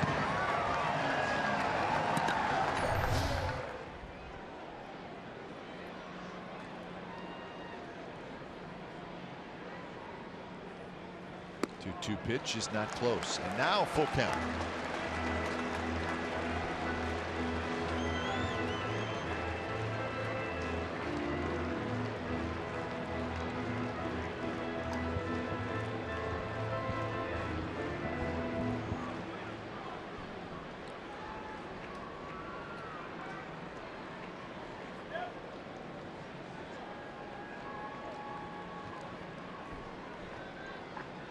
Eddie Rosario, another left-handed hitter, is in the on-deck circle.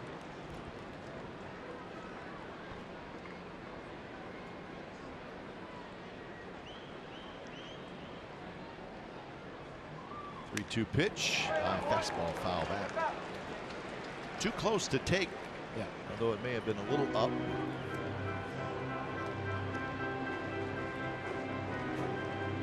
Vognacks were just hoping that Kepler might get a little bit anxious with a pitch and go after a pitch to where he hits a ground ball, and that's what the A's are hopeful of getting, a double play, a walk, a single, fielder's choice, and a base hit. Loaded the bases, and especially having Mauer stop at third, like to get a double play and make that prove beneficial with a strong throw by Reddick.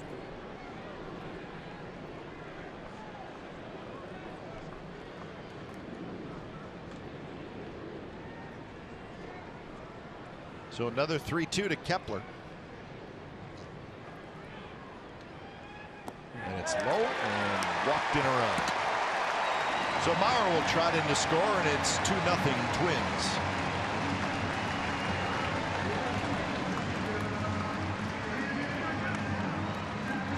Six walks in the game for the A's pitchers.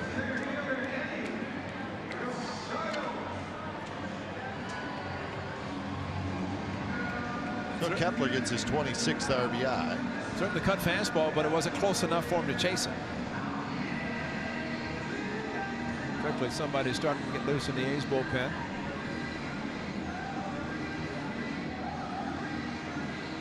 The other lefty, which should have been Schuster. Yep. Still only one out here in the 7th inning.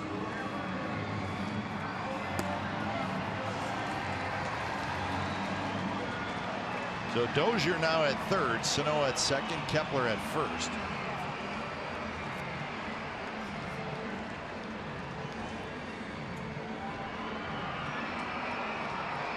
Got a little speed in Rosario, so it's going to have to be hit hard at one of the infielders.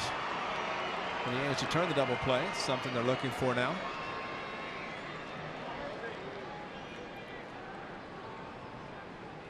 Swing and a miss. Exford off speed pitch. Rosario is 0 for 3 and 1 for 7 in the series. Very good speed.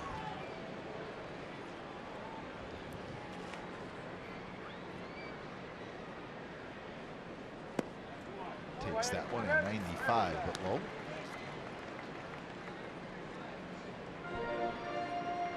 Exford just has really struggled as of late.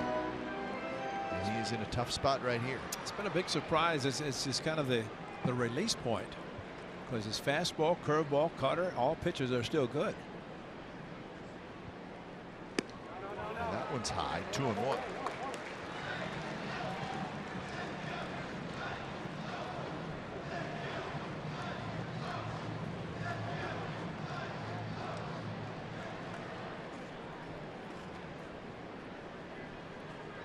So Rosario ahead in the count, 2-1. Juan Centeno is your on-deck hitter, another left-handed hitter. And Rosario helped him out. That was a ball. Well, that's what the A's are hoping that Kepler might do, but he's a little bit more patient than Rosario, because this could have been 3-1. Now it's 2-2. As he went after a pitch, there's no way, even if he hit, it's probably gone straight up in the air.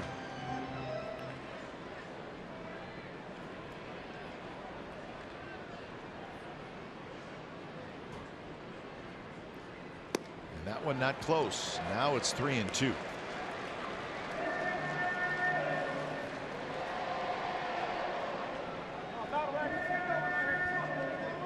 This is Axford's first appearance in this series.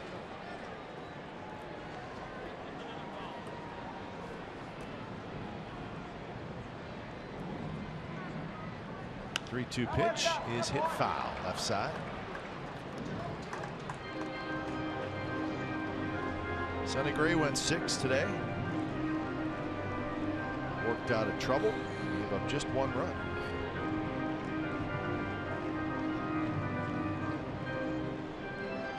Zabzinski faced 2 hitters this inning, gave up a walk and a single.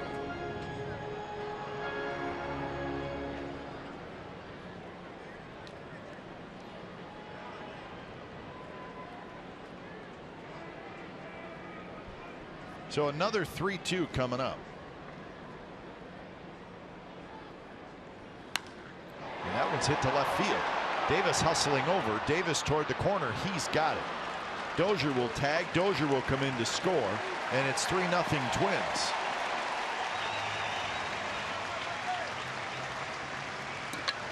Pretty impressive at bat by Rosario, swinging wildly at the 2-1 pitch. Bob Melvin he's going to bring in Schuster to face Centeno, but a good pitcher's pitch down and away. But Davis getting to the ball, slicing away from him, and easily scoring is Dozier, and that's a big run because that makes it 3-0, especially with Santana pitching the way he is. So Schuster coming in for the second game in a row. 3-0 Twins.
Baseball on CSN California is brought to you by Toyota, the full-line automaker with the longest-lasting vehicles in America. Toyota, let's go places.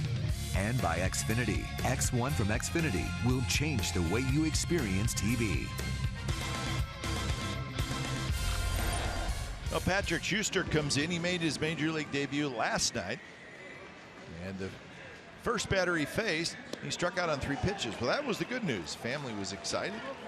He went back out there for the next inning, though, gave up a couple of base runners, and then they both scored on Hendricks' home run. They're back. And they're going to enjoy his second big league outing. And there are his numbers, and without the home run, he would have escaped without an earned run, considering there was a pass ball in the inning. But the Sano opposite field home run changed everything. That was against Liam Hendricks. Slider to Centeno is low. Centeno is 1 for 3. He has doubled and grounded out twice. 2 runs in here in the bottom of the 7th for the Twins to tack on to their lead. It's now 3-0.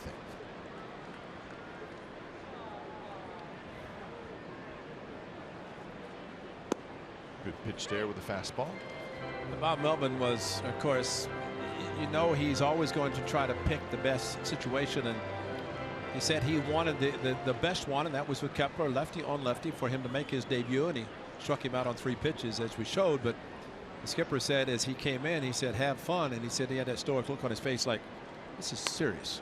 This is the pitcher, Schuster, and even he came in after the strikeout, that same look. So I don't know if it was debut and you had those nerves of nobody's going to distract me or what, but skipper trying to make it light, and Schuster didn't like it. He said, got my game face, and he had it on, striking out Kepler on 3 pitches. It's good.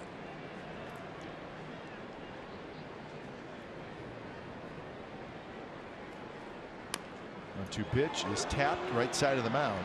Schuster has it on to first. Side retired.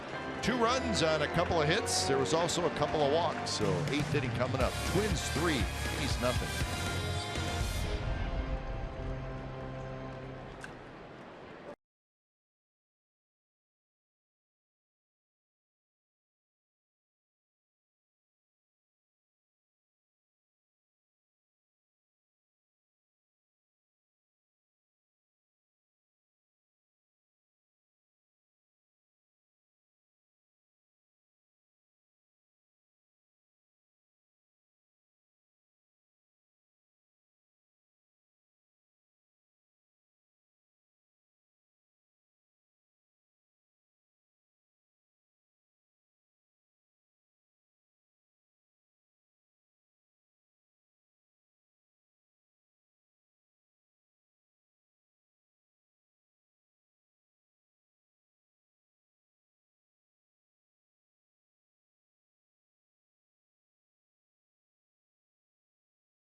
The Toronto Blue Jays. Each special ticket includes 2 pours, a commemorative Pilsner glass, and a game ticket. Brewers scheduled to appear include Ballast Point, Drake's, Firestone Walker, Lagunitas, and more. Go to athletics.com/craftbeerfest to purchase tickets. Should be a great evening prior to the game, and then a great game. That'd be a Friday. That'd be an A team.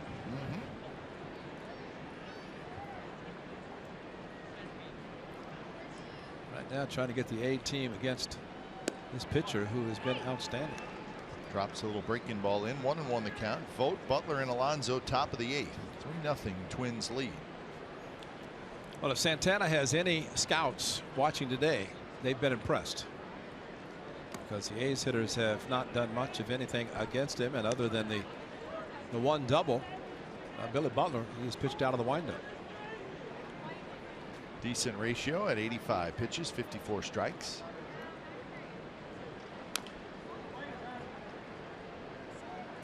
So the count even now, 2-2. Vogt has struck out looking, and he has grounded to first.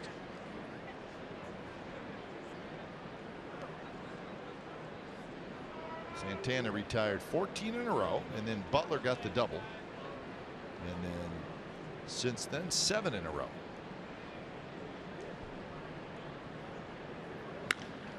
Drive towards center, and that'll be a hit. 1 hop to Rosario. All right, Ray, we did this for you. Who has the better form? Yeah, see, I think you look clearly bobbleheads in the squat. Hello Kitty or Ray Fozzie. I think yours is better. Yeah. Plus, you know what? Hello Kitty is given the target too early, right? Yeah, that's right. See, look, you haven't even given the target. Well, it's because, I figured I'd broadcast longer than I played, so I want to make sure I had the broadcaster, the microphone in the right hand instead of a baseball. Hello Kitty's one-dimensional. You were a player and a broadcaster. What would they come up with next? Wow. I hate to even imagine. We haven't been to Cleveland yet.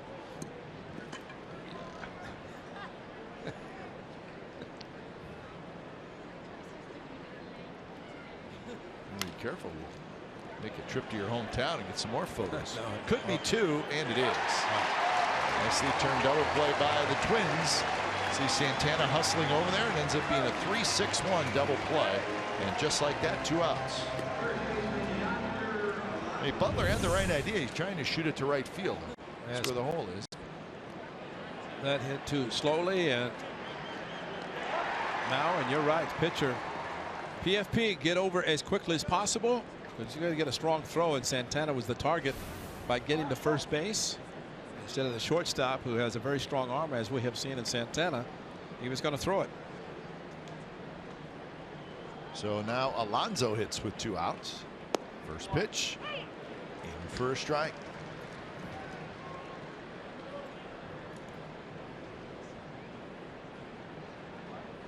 Alonso has grounded out and hit a fly ball to center field.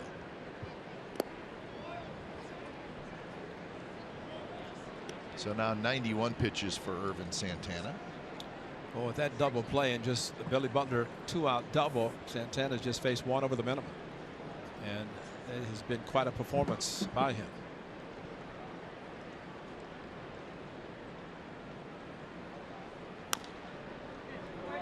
So that's a pitch at 88 miles an hour. Was not his breaking ball. Maybe, I don't know, just a sinker. Or... Yeah. They throw an occasional changeup. Yeah, maybe it was a change. Yeah, and basically what he has done is use the fastball, 2 and 4 seam fastball, the slider, occasional curveball, and now going through this part of the batting order, 4th time, brings in a changeup. Something new for the hitters. I mean, they know he throws it, but he hasn't thrown it yet until now. And he gets Yonder Alonso swinging for his 8th strikeout of the afternoon. So 3-0 Twins lead as we go to the bottom of the 8th.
Game summary brought to you by your local Toyota dealers.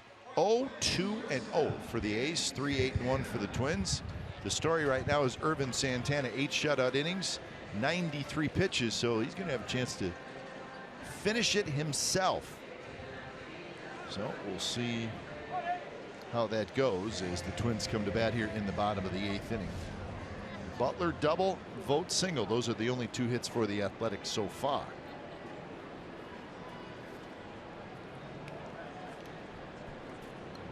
So Marcus Semien, it'll be Semien, Landorf, and Burns in that top of the 9th inning. That one is cued up the line, and it just trickles foul. And he said he hit his foot. Stephen Vogt has said he hit his foot. It's pretty kicked it foul, yeah. And that would be the first base umpire. Hopefully Jim Reynolds. Stephen was running down the line with it in case it stayed fair, and see if we can see the hitter do anything. He's trying to avoid it, and yeah, he jumped over it. Maybe Vogt thought he got it with his back foot as he right there as he stopped the ball, kept rolling, but no, I think he missed it completely. Check the foot when he jumps over. It's the back foot when he jumps right there and the ball keeps rolling.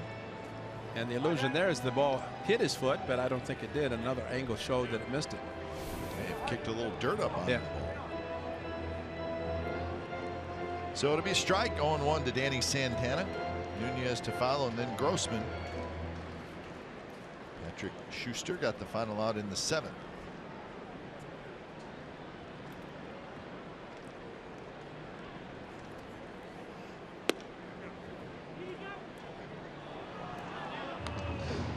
So that's a swing, huh? Yes. Wow.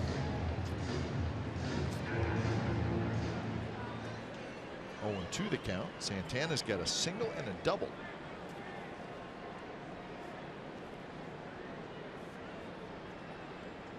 So he is 4 for 11 in the series. That pitch not close.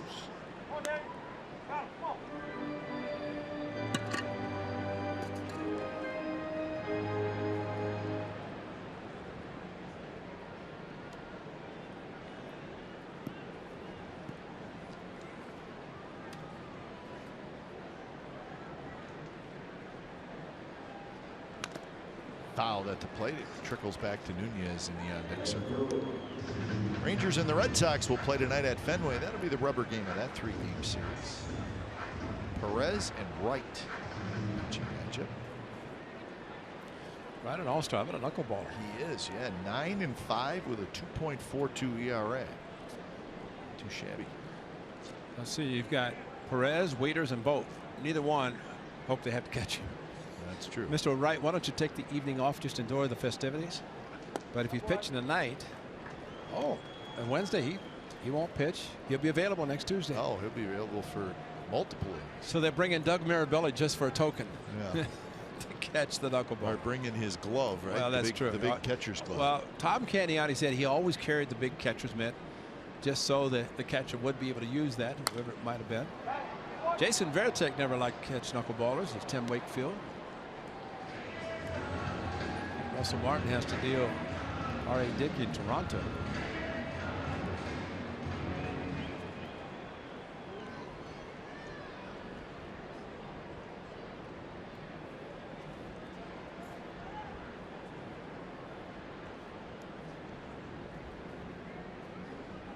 Two and two again to Danny Santana. And now 3-2 on a very close pitch. One thing Schuster does with his slinging curveball, he changes speeds. He's had this hitter Santana out in front, cooling off the end of the bat, and threw that last one very hard. Didn't get the call.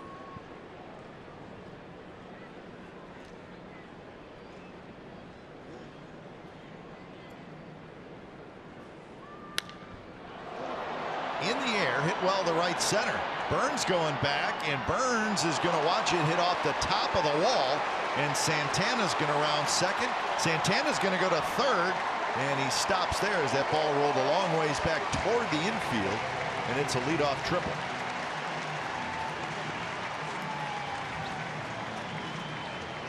So that was close to going out. That's impressive swing with the pitch away to have that power going to right center. And see the speed of Santana. It's his third hit. Home run shy of the cycle, which the ball just kept coming back flat-footed, and the right center almost into the seats. And when it kicked back off the wall over the head of Josh Reddick, that enabled Santana, stumbling as he did, to get to third easily. So here's Nunez, RBI opportunity as the A's bring the infield in. And Nunez takes inside. He is 1 for 4 today. He is 4 for 13 in this series.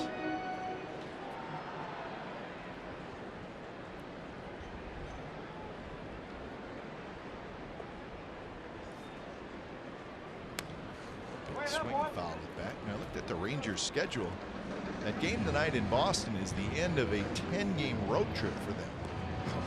And then they will go home and they will host these Twins for a 4-game series. But then in the second half, Ray, they start with a 9-game road trip. So a token four-game homestand. Exactly. So even though the All-Star break is in there, they're playing 19 of 23 on the road. You do not see that very often. Yeah, you're right, but you know, for them, they've played well.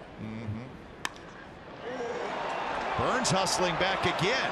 Still going back, and he makes the catch at the warning track, plenty deep to get Santana home. And another insurance run for the Twins. It's now 4-0.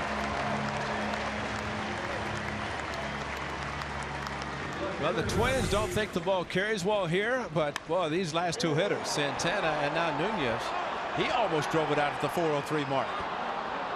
Without the great speed by Billy Burns tracking it all the way, knowing the run was going to score, just wanted to get the out, but well, a long blast.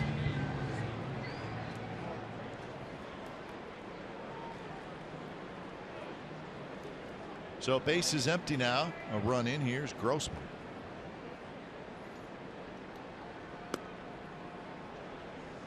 Mariners and the Astros finishing up their series tonight in Houston. Astros going for the sweep. Mike Fiers will pitch, so he will not pitch against the A's this weekend.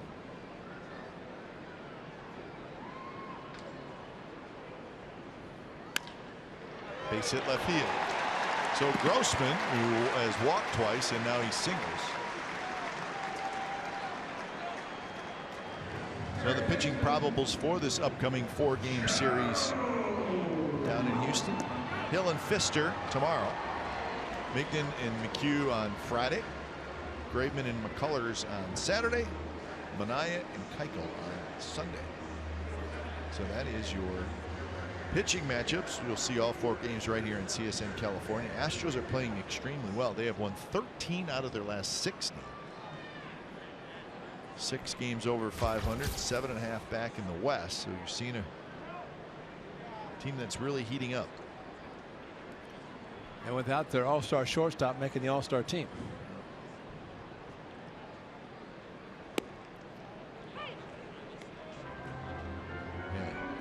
Also, there was a lot of talk about Ian Kinsler not making it. Yeah.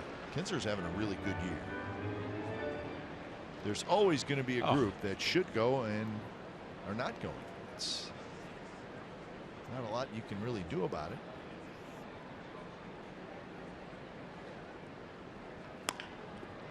Now it rolls over on that one to second for 1, and Simeon will hold on to it for the second out. So Joe Mauer with 3 hits coming into that at bat. Fielder's choice there.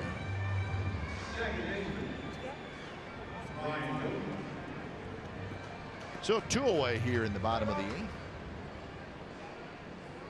Angels and the Rays continue their series tonight in Florida. That's game 3 of a 4-game set.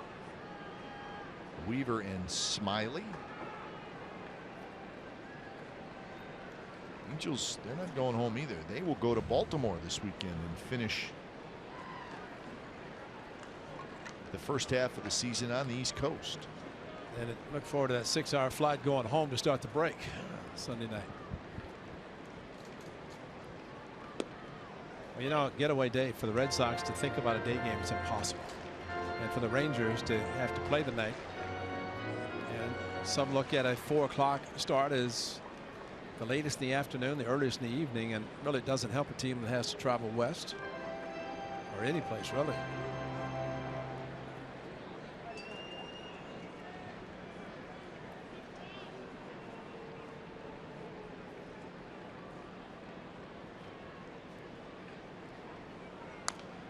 Rolled foul.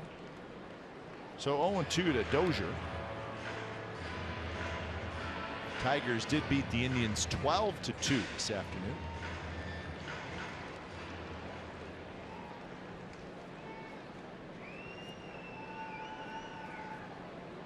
Cubs playing a day game at Wrigley. They lead the Reds 3-1 in the 5th.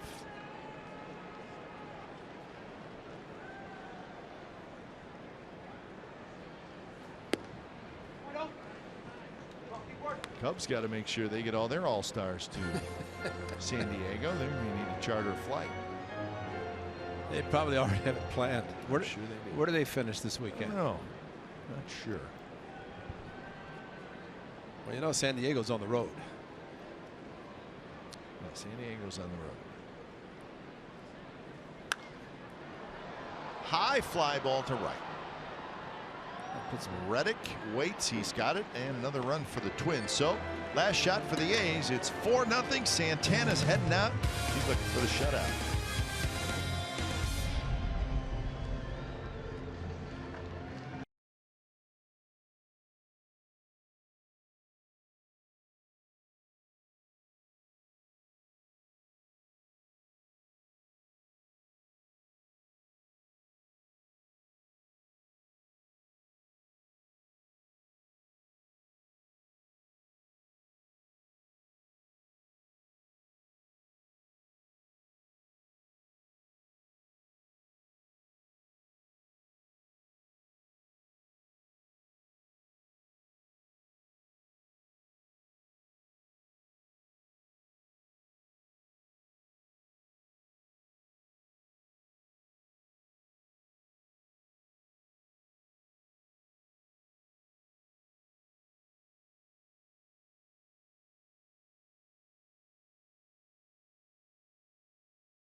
Tonight at the Coliseum, where fans can bring their dogs to the A's 7:05 p.m. game against the Tampa Bay Rays. Special ticket is required for Bark at the Park, presented by Aviderm, Nalabone, and PetSmart. This event sells out annually and limited tickets remain. For information and tickets, visit athletics.com/bark to register for this special night. So 14 career complete games, 7 career shutouts from Ervin Santana, and he is dealing today. Just 2 hits for the A's.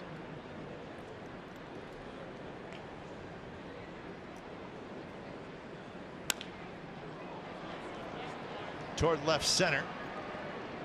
Under it is the center fielder. That's Rosario, and that's 1 out.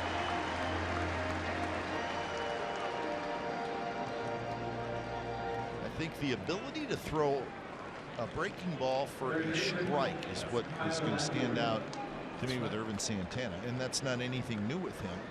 Yeah, it's been consistent throughout his career. You're right.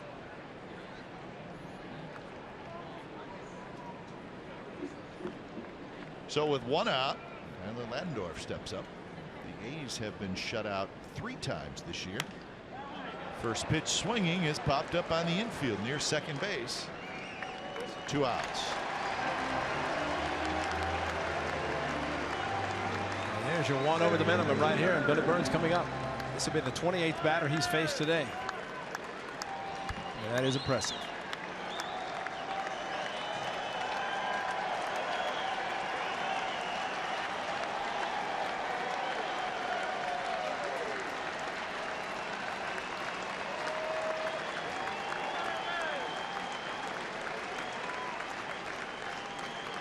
First pitch to Burns.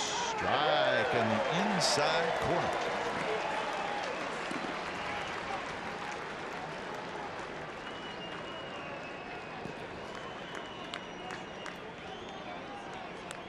Burns today is 0 for 3. Just a little bit inside that time. So this will be pitch number 100 coming up from Ervin Santana.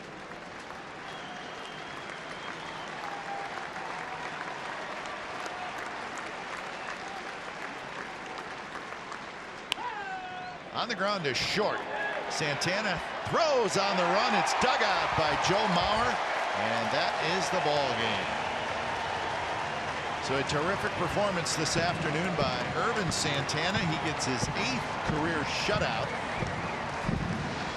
And the Twins win it today, and they take the series over the Oakland Athletics.